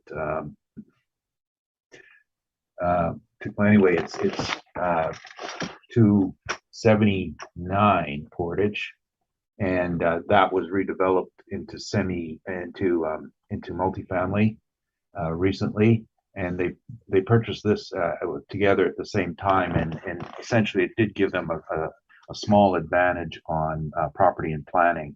Downtown density isn't so much the issue, but when they bought the adjoining building, they had less of a concern over heritage issues and neighborhood opposition by establishing it as a buffer zone. Now, this building itself, and I don't know for sure if it's listed. I think it is, but the one next door is listed. So after they purchased the block next door for remodeling, they rented this out as a restaurant, hoping that it would add to the amenity of their site. And what else do I have to tell you about this? Oh yeah, again on page 4 we have rents, and where I just want to point out that what we do when we review rents is make sure that we're quoting actual net rents. When we provide one to you, we will have it will have been through our system, and we would have had a broker work on it. One of the ones I was looking at is 177 Lombard, which was the Brooklyn Bistro, and they were put into that building while we still managed it. So these are the actual net rents: $10 on the main and $8 on the upper. Although we've since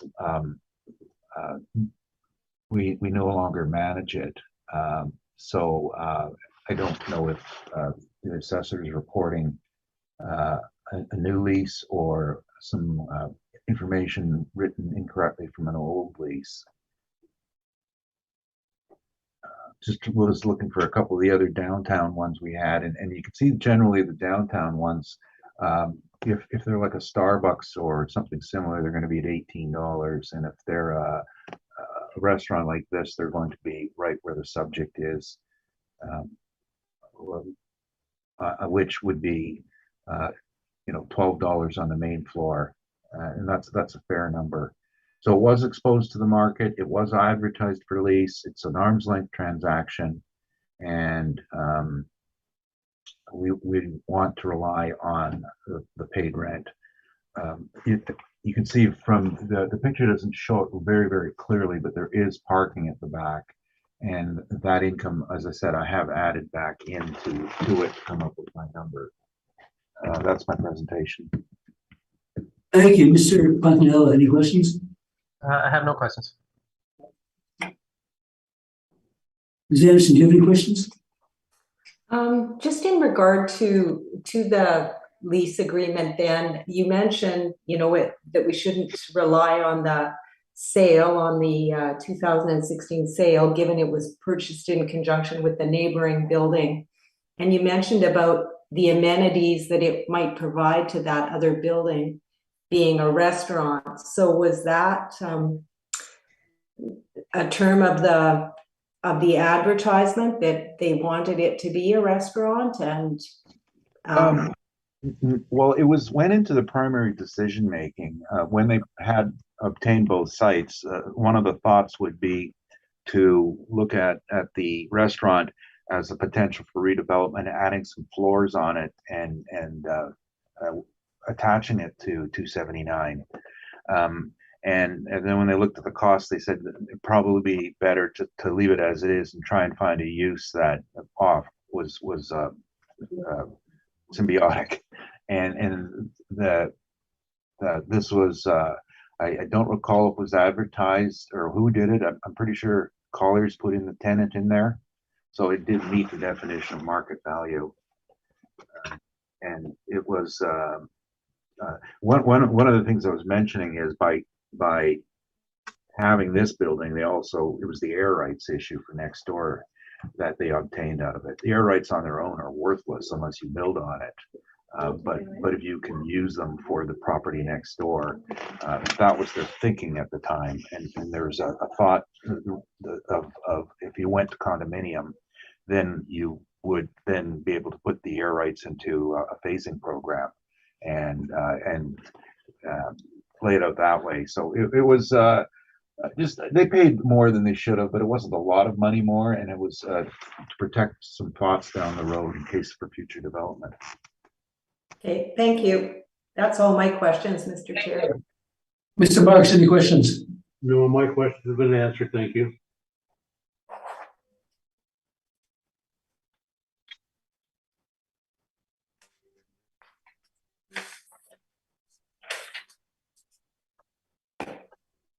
Okay, I don't think I have any questions either. Thank you. Proceed to our next property then at 1405 Portage Avenue. Okay, just give me 1 second to open up the file here.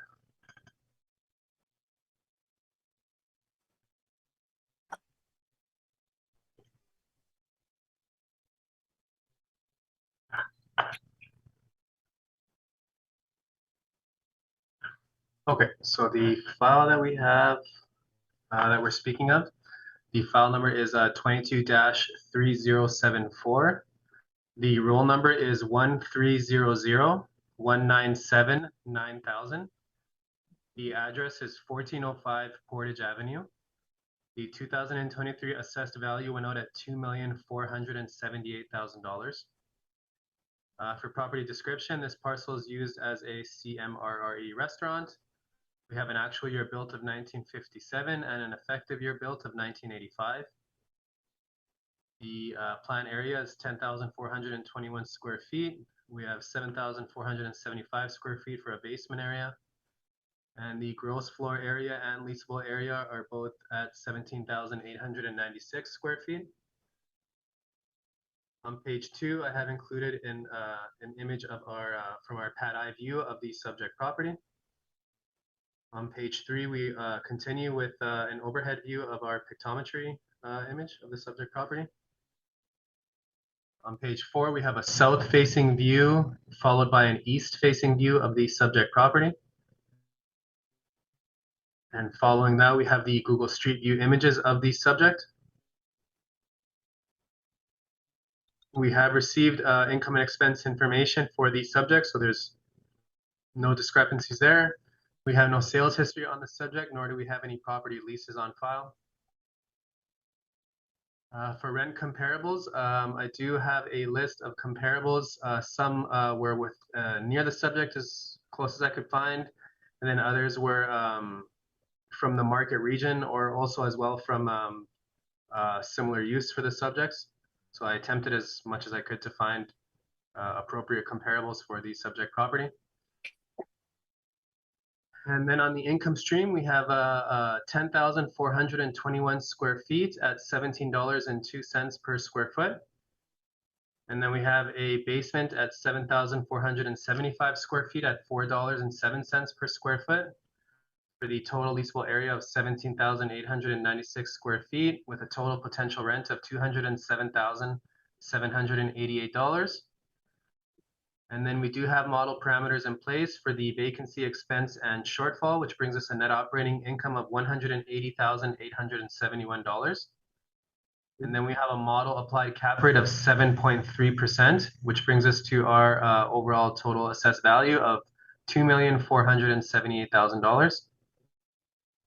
On page 9, we do have a summary of the valuation that we just spoke of.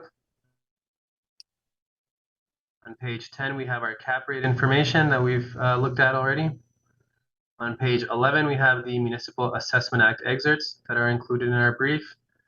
And then on page 12, and taking us to the end of the brief, is the subject's income and expense information for the 2020 year. And that is my presentation. Thank you. Steve, any questions? Yes. Did you have a chance to inspect this property? I did not. Okay. The information on page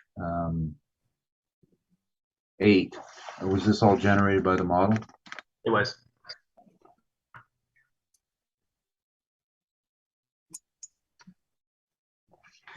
Your comparables that you're, and of course you're confirming that this is owner occupied, correct? It is owner occupied, correct? You put the basement into the space. Did anyone ever inspect the basement? I saw no notes in our file in regards to it, and I haven't inspected it myself.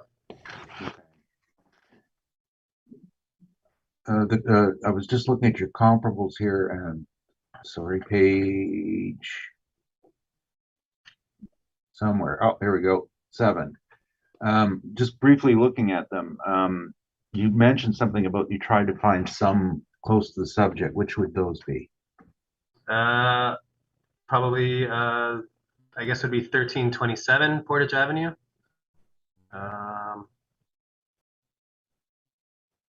1327 Portage Avenue, 2615 Portage Avenue. I would assume those would be the closest ones. Okay. What's the operation at 1327 Portage? 1327 Portage. It looks like we have a Pizza Hotline actually. Okay.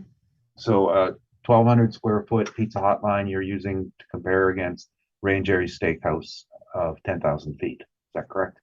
I mean, it's a market indicator, but it's definitely not $27.04. So it's a range, within the range.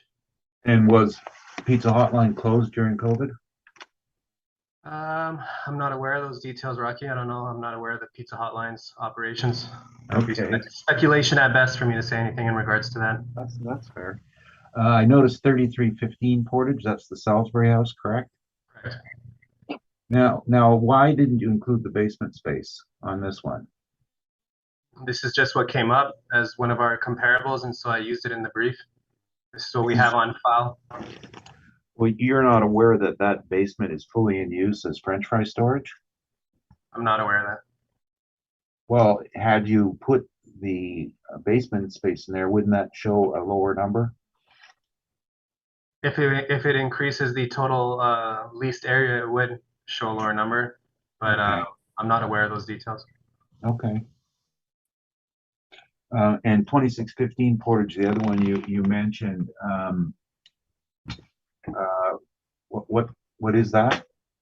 We have it listed as a tenant called Little Goat Food and Drink.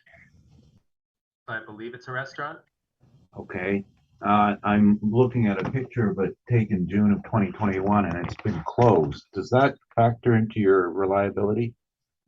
I mean, as of the reference date, it was still showing as a lease that was active. So going on the reference date there would show that it was open. So it was definitely a market indicator that I looked at.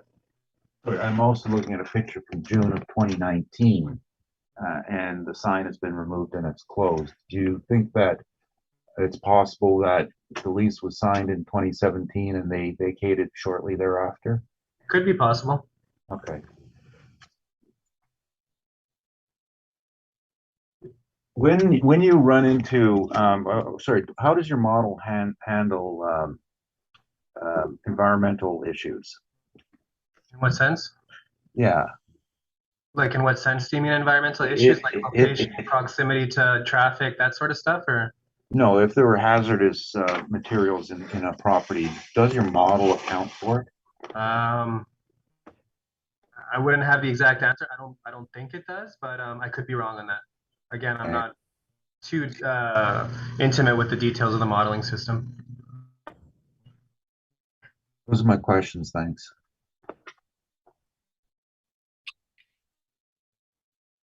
Mr. Marks, any questions? No, my questions have been answered. Thank you. Thank you. Ms. Anderson, any questions? No, I have no questions at this time. Thank you. Okay, thank you.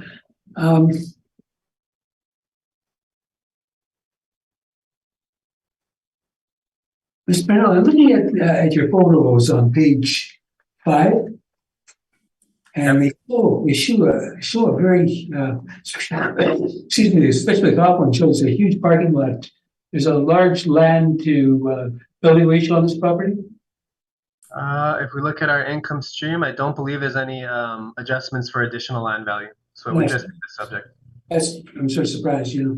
Yeah, I guess they use it as part of the parking lot for the business. I'm not aware myself. It is a big parcel, but we don't have any additional land value on there. Any of your comparables have that much land to build in? That's a good question. I'd have to look at an image of each one to answer that.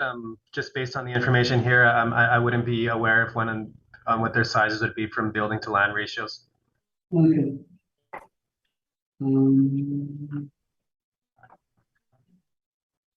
And how did the model come up with a 7.3 cap rate on this? It's higher than others we've seen. It is higher, yeah. That's just the cap rate that it came on. Perhaps there's a characteristic change that was done at a certain point to account for any maybe for the setback of the property as opposed to the proximity to Portage Avenue, and perhaps that could have been a factor that a colleague had decided at one point had a need to require a cap rate adjustment on it. But this wasn't adjusted by any of my colleagues, so this was a model driven cap rate. Okay. That's just what it came out at. Based on Mr. Neufeld's question about environment, is it possible that there's, I don't know if there is, Mr. Neufeld, I'm sure it's going to go there, I'm assuming, but if there is an environmental factor, if there's a cost because of the environment, could that? It could be like, again, I wish I had a bit more knowledge to be to let you guys know, and perhaps this could be a learning lesson for me. I'm rather uncomfortable with that question. I think it's a little bit leading, but It's not leading. I'm trying to get information here. I'm inserting my objection, and I'll let you deal with it. I'm concerned about it. Okay, you don't know. You indicate you don't know how the cap rate was arrived at, so we'll leave it at that. And that's, Mr. Neufeld, if it comforts you, that's where I'm leaving it at in my own mind. Good answer. Thanks. Okay, and that concludes my questions. Thank you. Thanks. So, Mr. Neufeld, we'll hear from you now.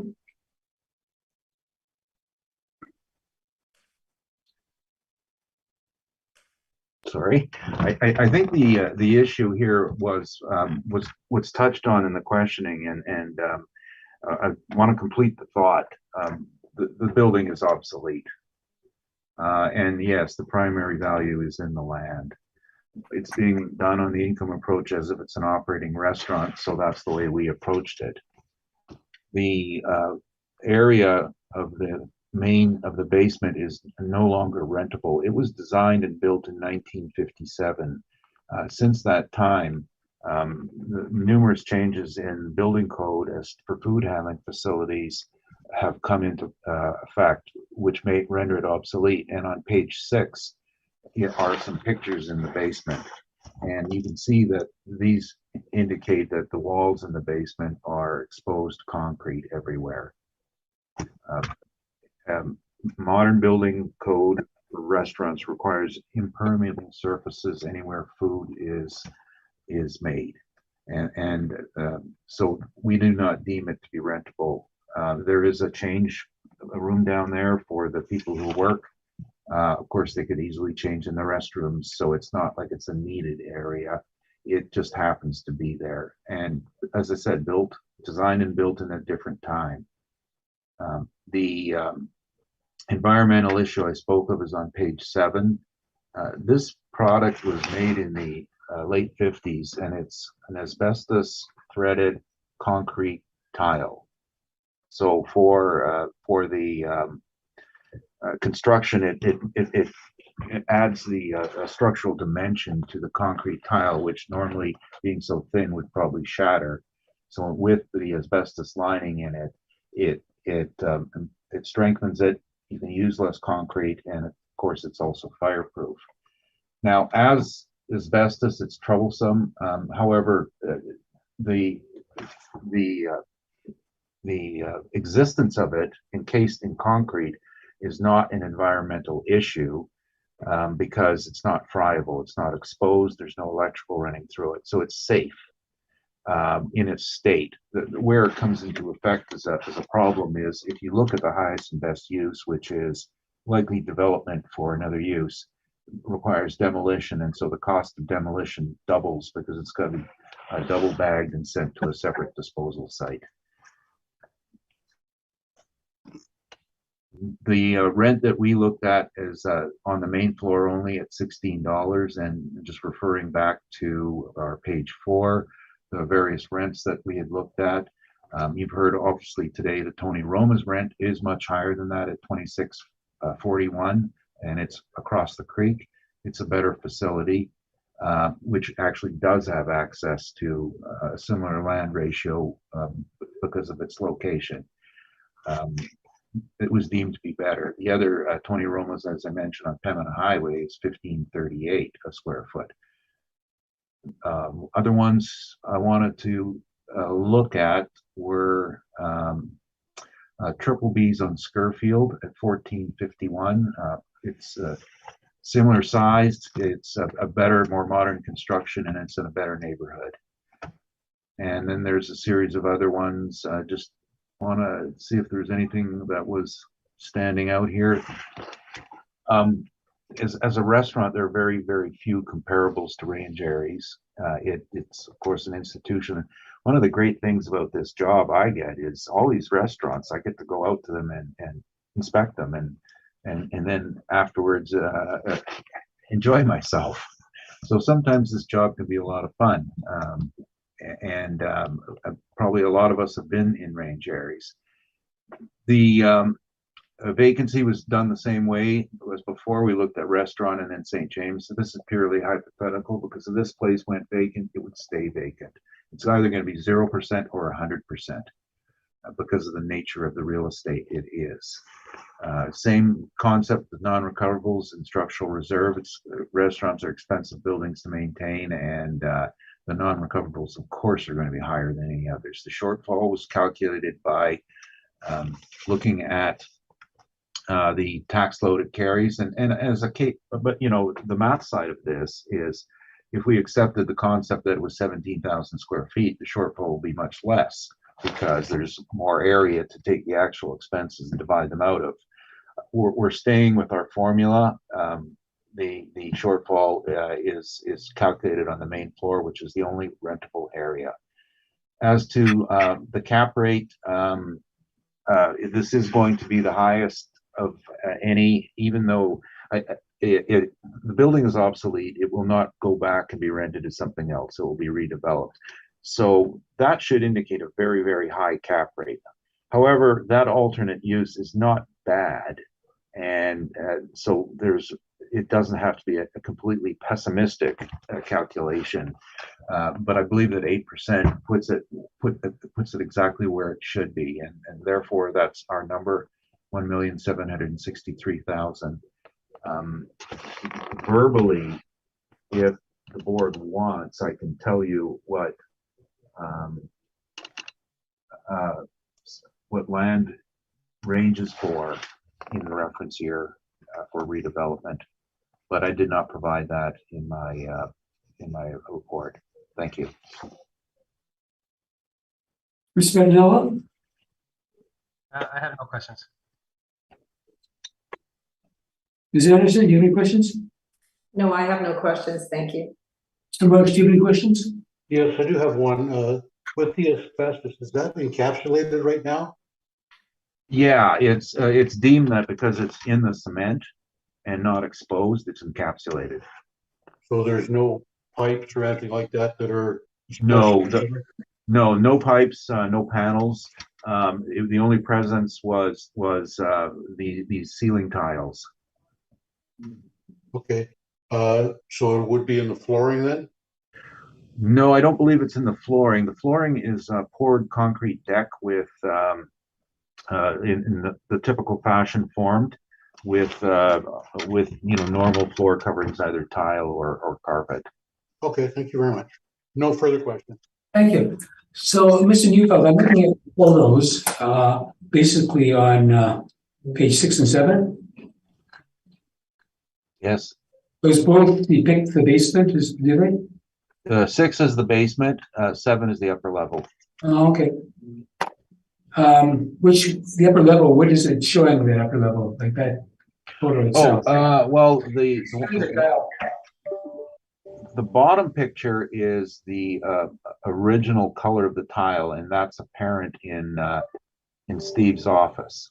And then the upper one was from the lounge area where it was painted. Okay, so would this be what the restaurant looks like in your mind as a total, or is this just a very small portion of it? I think it's the majority of the public area uses this as its ceiling, and it's painted in some areas, so it does look different. Not the kitchen. The kitchen has a different surface because these, of course, are permeable, and the kitchen wouldn't have that allowed by code. So it's I think probably about 60% of the main floor, and if I now I have to go back and check. Well, that's an ordeal I'll live with. That's a ceiling then. Yeah. Okay. And your photo, I guess, on page 6 showing the basement. Yeah, these are 2 rooms in the basement. One is a service room, and the other is a hallway connecting various areas. And it was what the ceiling is like, and the walls are like throughout the basement area. Yeah. So you have 7,000. Let's see, how much space is this? Okay, 7,475 feet of basement space. It looks like. So Yeah, it's. Why do you only show these 2 small pictures when you're trying to tell us it's substandard? I mean, photographs more of it, to be honest with you. Yeah, I know. I don't prepare these anymore. I do have more pictures. I think like the tile one was obvious. I wanted a close up of the tile, and I sent it to someone to look at and provide me a professional opinion. Yeah, I know. First of all, you're asking us not to include a basement that you say is substandard and can't be rented. The city says it can be, and evidence is confined, as far as I'm concerned, to the photographs on page 6, showing almost 7,500 feet of basement space. Yeah, all I can say, I was down there. I've been down there, and I know the rules on basement use in a restaurant, as I used to own one, several. It's not usable, rentable as a restaurant. Not as a restaurant, but it's not being charged as a restaurant. It's usable for anything. Well, no, what you can do in a basement like this is you can store canned goods, for example. You can't store fresh goods. Now, very few restaurants these days are selling stuff out of a can. Couldn't have refrigerators downstairs and have items in them? Yeah, but then you need conveyances to go up and down the stairs. Yeah, well, I don't know what's there because we only see a small little photograph here. I have more photographs I've just found in an older report, but again, it's too late to submit. Okay, well, thank you. That's my questions. Okay. So we'll move on to 2013 Portage Avenue. Mr. Putnell, when you're ready. Okay, and so I believe once again, the address is actually 2103 Portage Avenue, I'm sorry, did I get that wrong? 2103. Okay, So the file number we have is file 22-3043. The roll number is 0705-123-8000. The address is 2103 Portage Avenue. The 2023 assessed value had gone out at $786,000. And I am requesting a section 53(3)B of the Municipal Assessment Act for a non-cooperation. okay, if you take us through that, if you will. Okay, so if we proceed up to page, I believe it's page 12 of my brief. I'll give you guys a second to get there. Yep. Okay, So we do have the original Canada Post document that we received, and we can see that the tracking number is listed there at the very top, LP 657-130-287CA. And then we do have a delivery date that shows as 2021, June 16th. We have the signatory's name of the owner, and then we have a signature there as well. So it was received. Following that, on page 13, we do have another document that we received from Canada Post, which lists the tracking number. So that tracking number can be corroborated with the document on page 12 for the tracking number. And it shows that the parcel was delivered June 16th at 9:44 a.m. And then we have a third document that was provided by Canada Post. And this document again shows that the item number was delivered on June 16th, 2021. And then following that, I have included the just copies of what the original mailer would have been sent when it was sent to the subject. And then we can see the tracking number on page 17, the tracking number at the top under the assessment and taxation heading. That tracking number matches the tracking number that was provided on the documents listing that the mailer was delivered.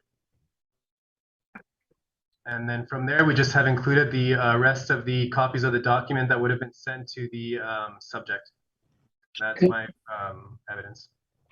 okay. Mr. Neufeld, your position on that?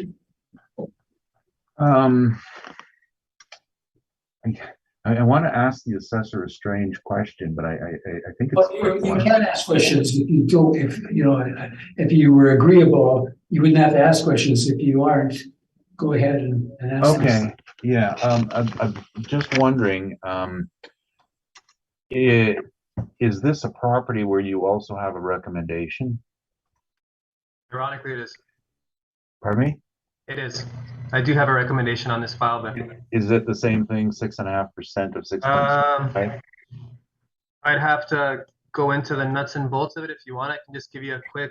Yes, it is. It's Okay. 6% adjustment. I'm gonna ask for this property to be confirmed, and then we can always discuss this at a later date, if that's okay. Are you asking for confirmation of the recommendation or confirmation? No. No, confirmation as is. As is, okay. I haven't had the opportunity to discuss this with the owner. I haven't been able to reach her. And I would like to know more about this before we decided. And you know the way the rules work. If we agree to a recommendation today, and there is something that comes up, Yeah, no, you'd be precluded by going to the municipal board, so. yeah, they won't overturn the penalty. So we'll oblige you with information. Okay. Okay. She might be on a cooking show again. She was a celebrity chef on the Great Canadian Bake Off. It might be a good restaurant to go to. What's it called? High Tea. Okay, so we'll next proceed then to our next property, which I hope I have the address right this time. It should be our last 2553 Portage Avenue.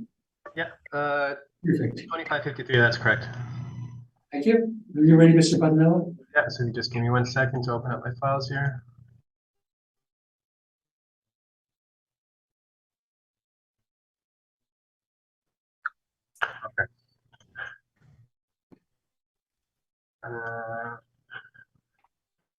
All right, so the file number that we're speaking of is 22-1930.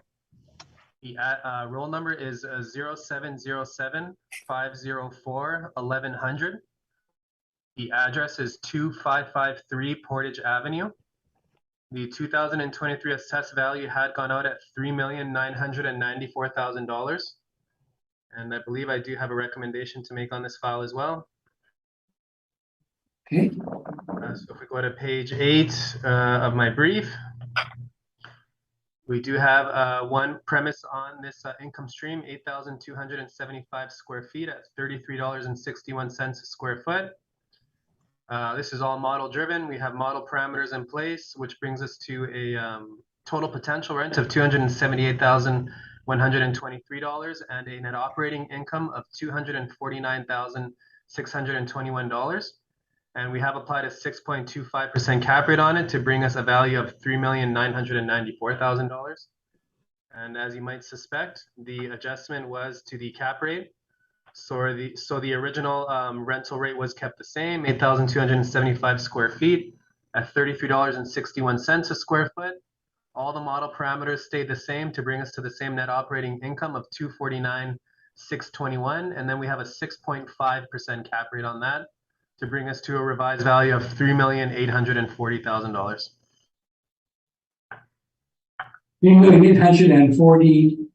3,840,000. So 3,840,000. And the cap rate was 6.5? 6.5%, correct. Thank you. Okay.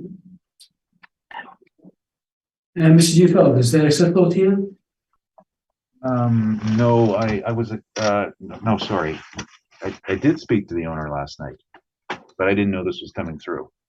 Okay, so you don't have instructions? No. Okay. If he Mr. told me Bell? yesterday, I would have asked him. I had it yesterday at 8 p.m. I was working hard on this file for you, Rocky. I would have gone down to Don't the give me any keg and grief on asked that. I him. was trying. Okay, Mr. Bell, go proceed. Okay, sure. So if we go to page 2 of my brief, I do have the parcel image of the subject property from our pad eye view within house. And then on page 3, we do have our pictometry image of the subject property. So we can see its location on Portage Avenue and Morey, I believe. And then following that, we have a south-facing view and an east-facing view of the subject property. We do have some Google Street View images of the subject as we approach and then head on and then as we pull away. We have received income and expense information on it, so there's no discrepancy there. We do have a sale on file from February 1st, 2001 for $1,442,750. We don't have any leases on the subject property. Similar to the earlier file that we spoke of for this subject, I tried to find comparables that were used in a similar fashion, as well as within the neighborhood as much as possible. And we do have a rent range on these from $27.50 at the lower end, to, $27.04, sorry, at the lower end to $39.99 at the higher end. As we spoke earlier, the premise has 8,275 square feet allocated to it, and we did have a modeled rental rate of $33.61 per square foot to give us our total potential rent of $278,123. I have applied model parameters, or the model has applied model parameters to that value, which brings us to our net operating income of $249,621. And then as previously mentioned, we have an adjusted cap rate of 6.5% to bring us to our revised value of $3,840,000. And then of course, on the original valuation, we had 6.25% and $3,994 is the value that went out. And then on page 9, we do have a summary of the original valuation that had gone out on the subject. On page 10, we have our cap rate information. On page 11, we have our Municipal Assessment Act excerpts information. And then on page 12, and taking us to the end of our brief, is the income and expense information submitted for the 2020 year. That's my presentation. Thank you. Any questions, Mr. Neufeld? Yes, page, 8, I take it was all done by the model with the exception of the change on the cap rate? That's correct.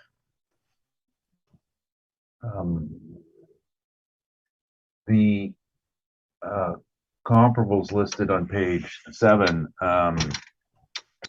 these are the same ones that were mentioned earlier, the Boston Pizza, More or less correct. Yep. the pizza play joint, another pizza joint, Earl's on Main Street, and another pizza joint. Right. Okay.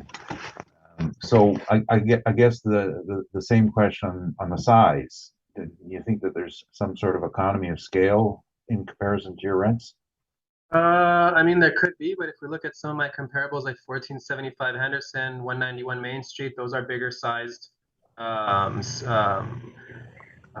buildings or properties that do have rents that are on the higher end as well. So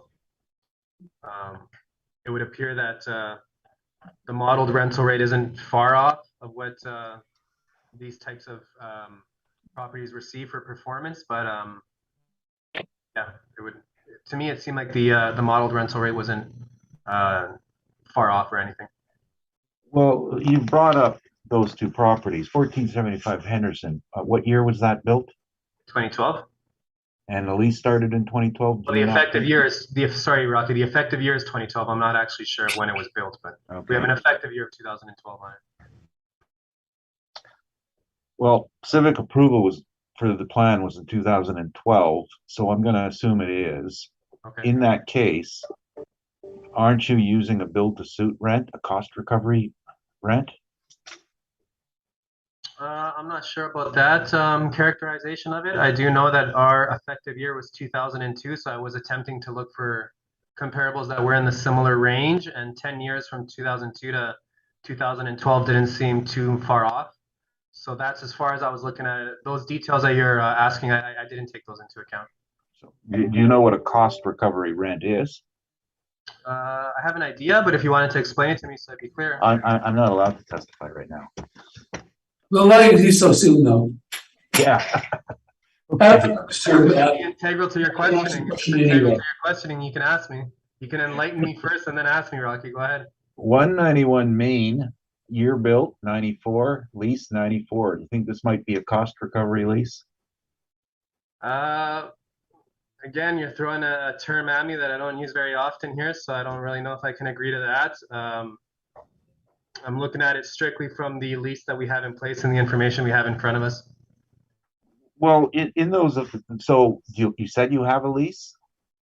No, I was just looking at the information that was in front of us that was put in. So you're looking at the same information I was looking at when I pulled the information Okay, all right. from our system. Do you know for certainty that the leasehold improvements, the furniture, fixtures, and equipment were in the lease or not in the lease? I'm not aware of those details. Okay.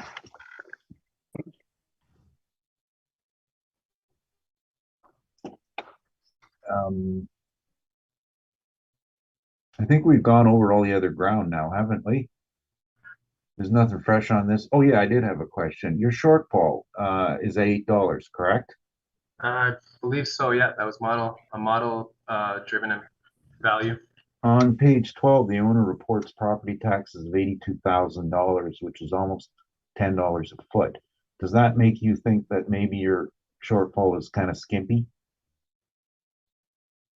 I mean, the shortfall isn't a site-specific application, so it could be off. It is a mass appraisal shortfall for the property type. So there could be some room there. Okay.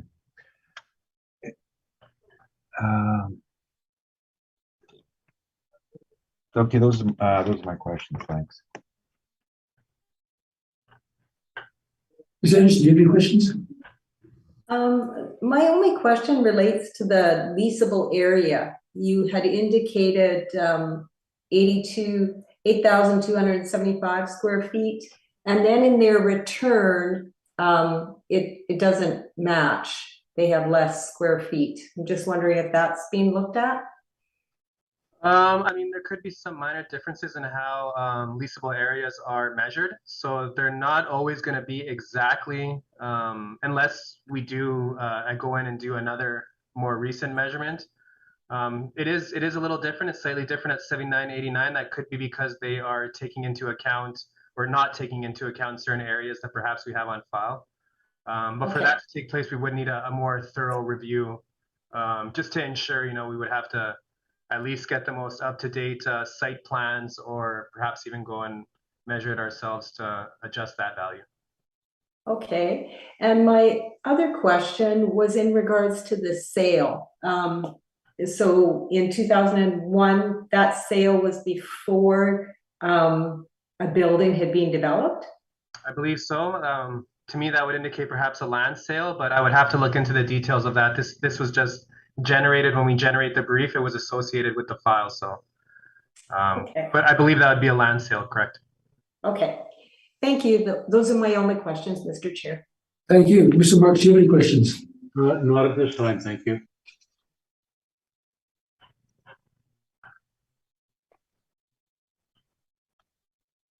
Okay, I don't have any questions either. So Mr. Newfeld, you can go ahead.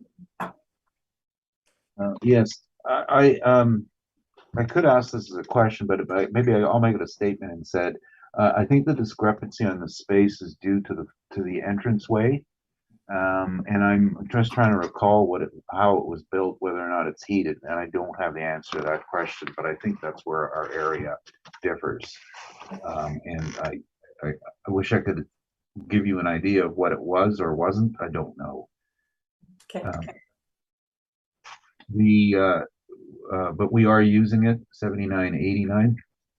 We got that from the owner as well, and picture.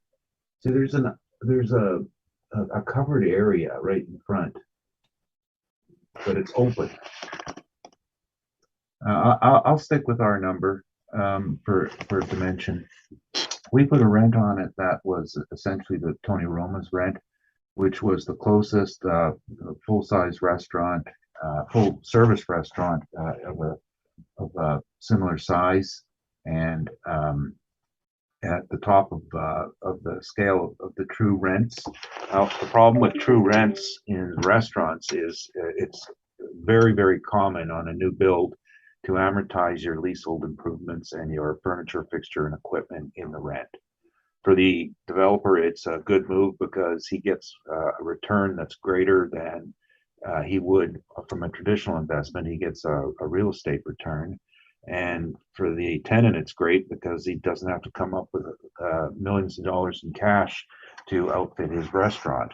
I am speaking from experience. I've owned and operated and leased numerous restaurants, and the deals were all over the place. Some were a pure rent of real estate, and some were amortized with the improvements, and it depends on the deal. And so the caution is that don't use a restaurant lease unless you know the answer to that question. And with all due respect, the assessment department did not check the answer to that question. What we presented are ones where we know what the answer is. And you heard earlier about Tony Roma's. We knew it was renewed. We knew that it was based on the real estate value, it's the highest one we're showing by that. I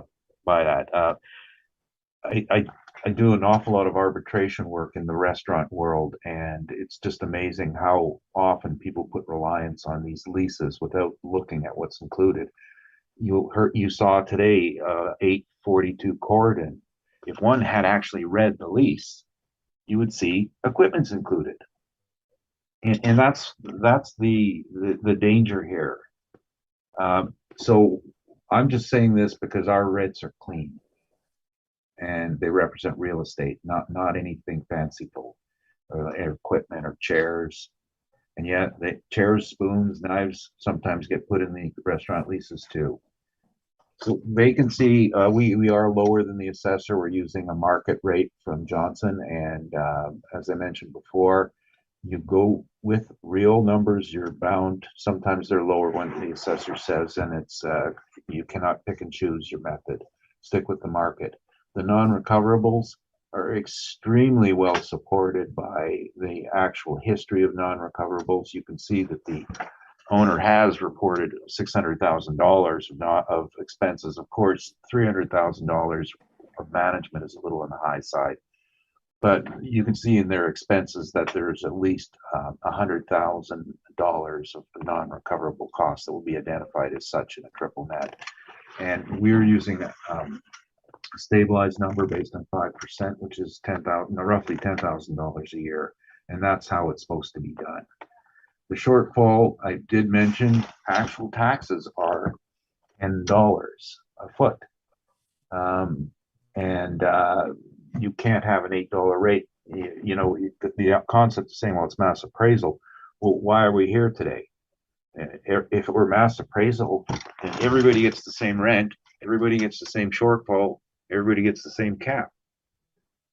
So you can't have different numbers, different rents and different caps for different properties without expecting that you should have different shortfalls.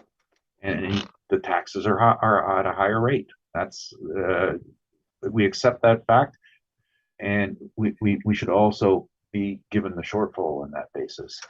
The 7% cap was, you know, I think like the assessor, we struggle to find really good cap rates, and for us the benchmark at 7% was reasonable. It's derived from retail primarily, and you know, I don't always like to talk about the bad things. There's good things too. There's a good land portion, so you've got room for redevelopment. So it's not going to be at the bottom end of the scale. But the worst feature of it is that it is a single tenant restaurant, which means you go bankrupt, the whole thing closes and it's 100% vacant. That's deemed as a bad risk, and COVID made it worse. I've already testified earlier about one restaurant, a Tony Roma's on 1212 Nairn, that faced that, and it went dark.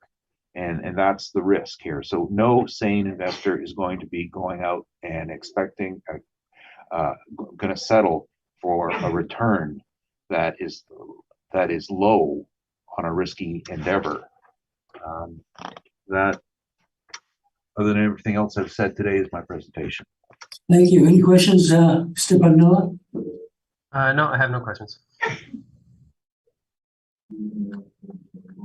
Mr. Marks, you have any questions? Yes, just one, Rocky. Regarding restaurants and leasing, is it traditional that the FF&E comes with the restaurant? Yeah, you know, it's common. Like when I bought them, it was there because the guy went bankrupt and walked out, and the landlord seized everything. When they leave peaceably, they take their. When I left peaceably, I took my equipment with me, and I left a bare shell. Now, does that include all the kitchen equipment as well? Yeah, it's generally going to be the whole thing because there's no real salvage value for some of the small stuff, but the big stuff, the kitchen equipment, is generally it's connected. And as I said, when I left my restaurants, I removed my grills. I removed everything that was I could because they were legally mine. But when I got them, the previous guy had gone bankrupt, and the sheriff seized them, and it was available for me. It's you know, dependent on that. When I looked at renting other restaurants, for example, you go to a strip mall and you get 6 walls, then you got to come in and do it. Or if you're in a new location where they're building for you, you're going to get 6 bare walls, and they'll probably put in your exhaust system, and then you've got to come in and do the rest of the work, or pay the landlord to do it for you. It'll vary from site to site. Some of the new builds downtown, you got 2 restaurants in the same building. So one guy's at $20 rent, the other guy's at $35 rent. And it's because one guy amortized his equipment and had the landlord install it, and the next guy brought in his own. Chains bring in their own. So they'll go with the shell, and because they often have their own image package, and they've got discounts.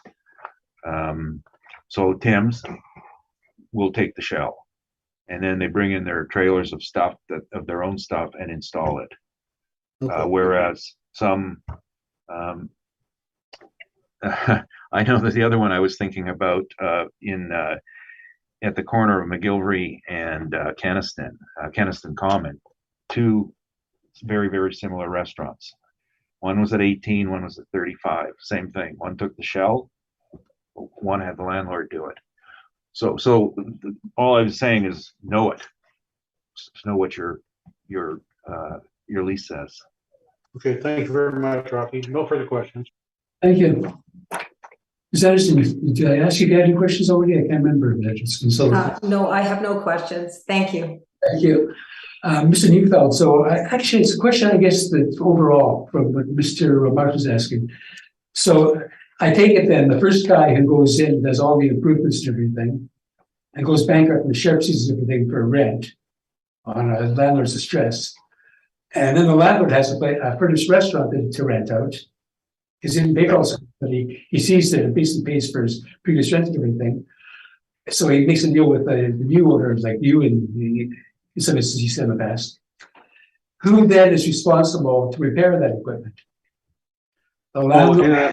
No, all that risk goes to the generally to the tenant on the equipment side of it, and even for HVAC, which is different. Like in an office building, if you had to repair the chiller in my building here, it's going to be a non-recoverable.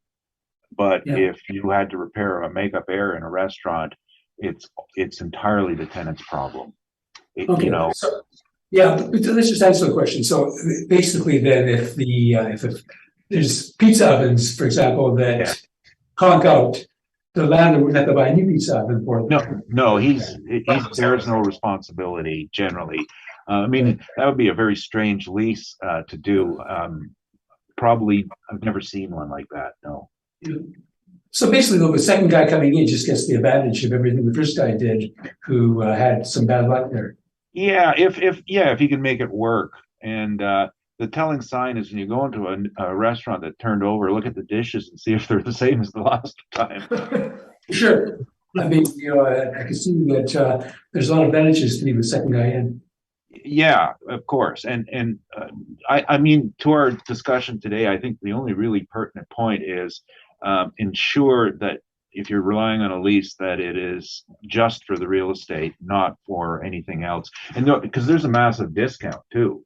Like, I also see this though. If the landlord has space and he can pay for that equipment, and he's looking for another tenant, he's very happy to keep the equipment there. It didn't cost him anything, and he just really wants to rent out his place. He's not looking to make a return on the equipment.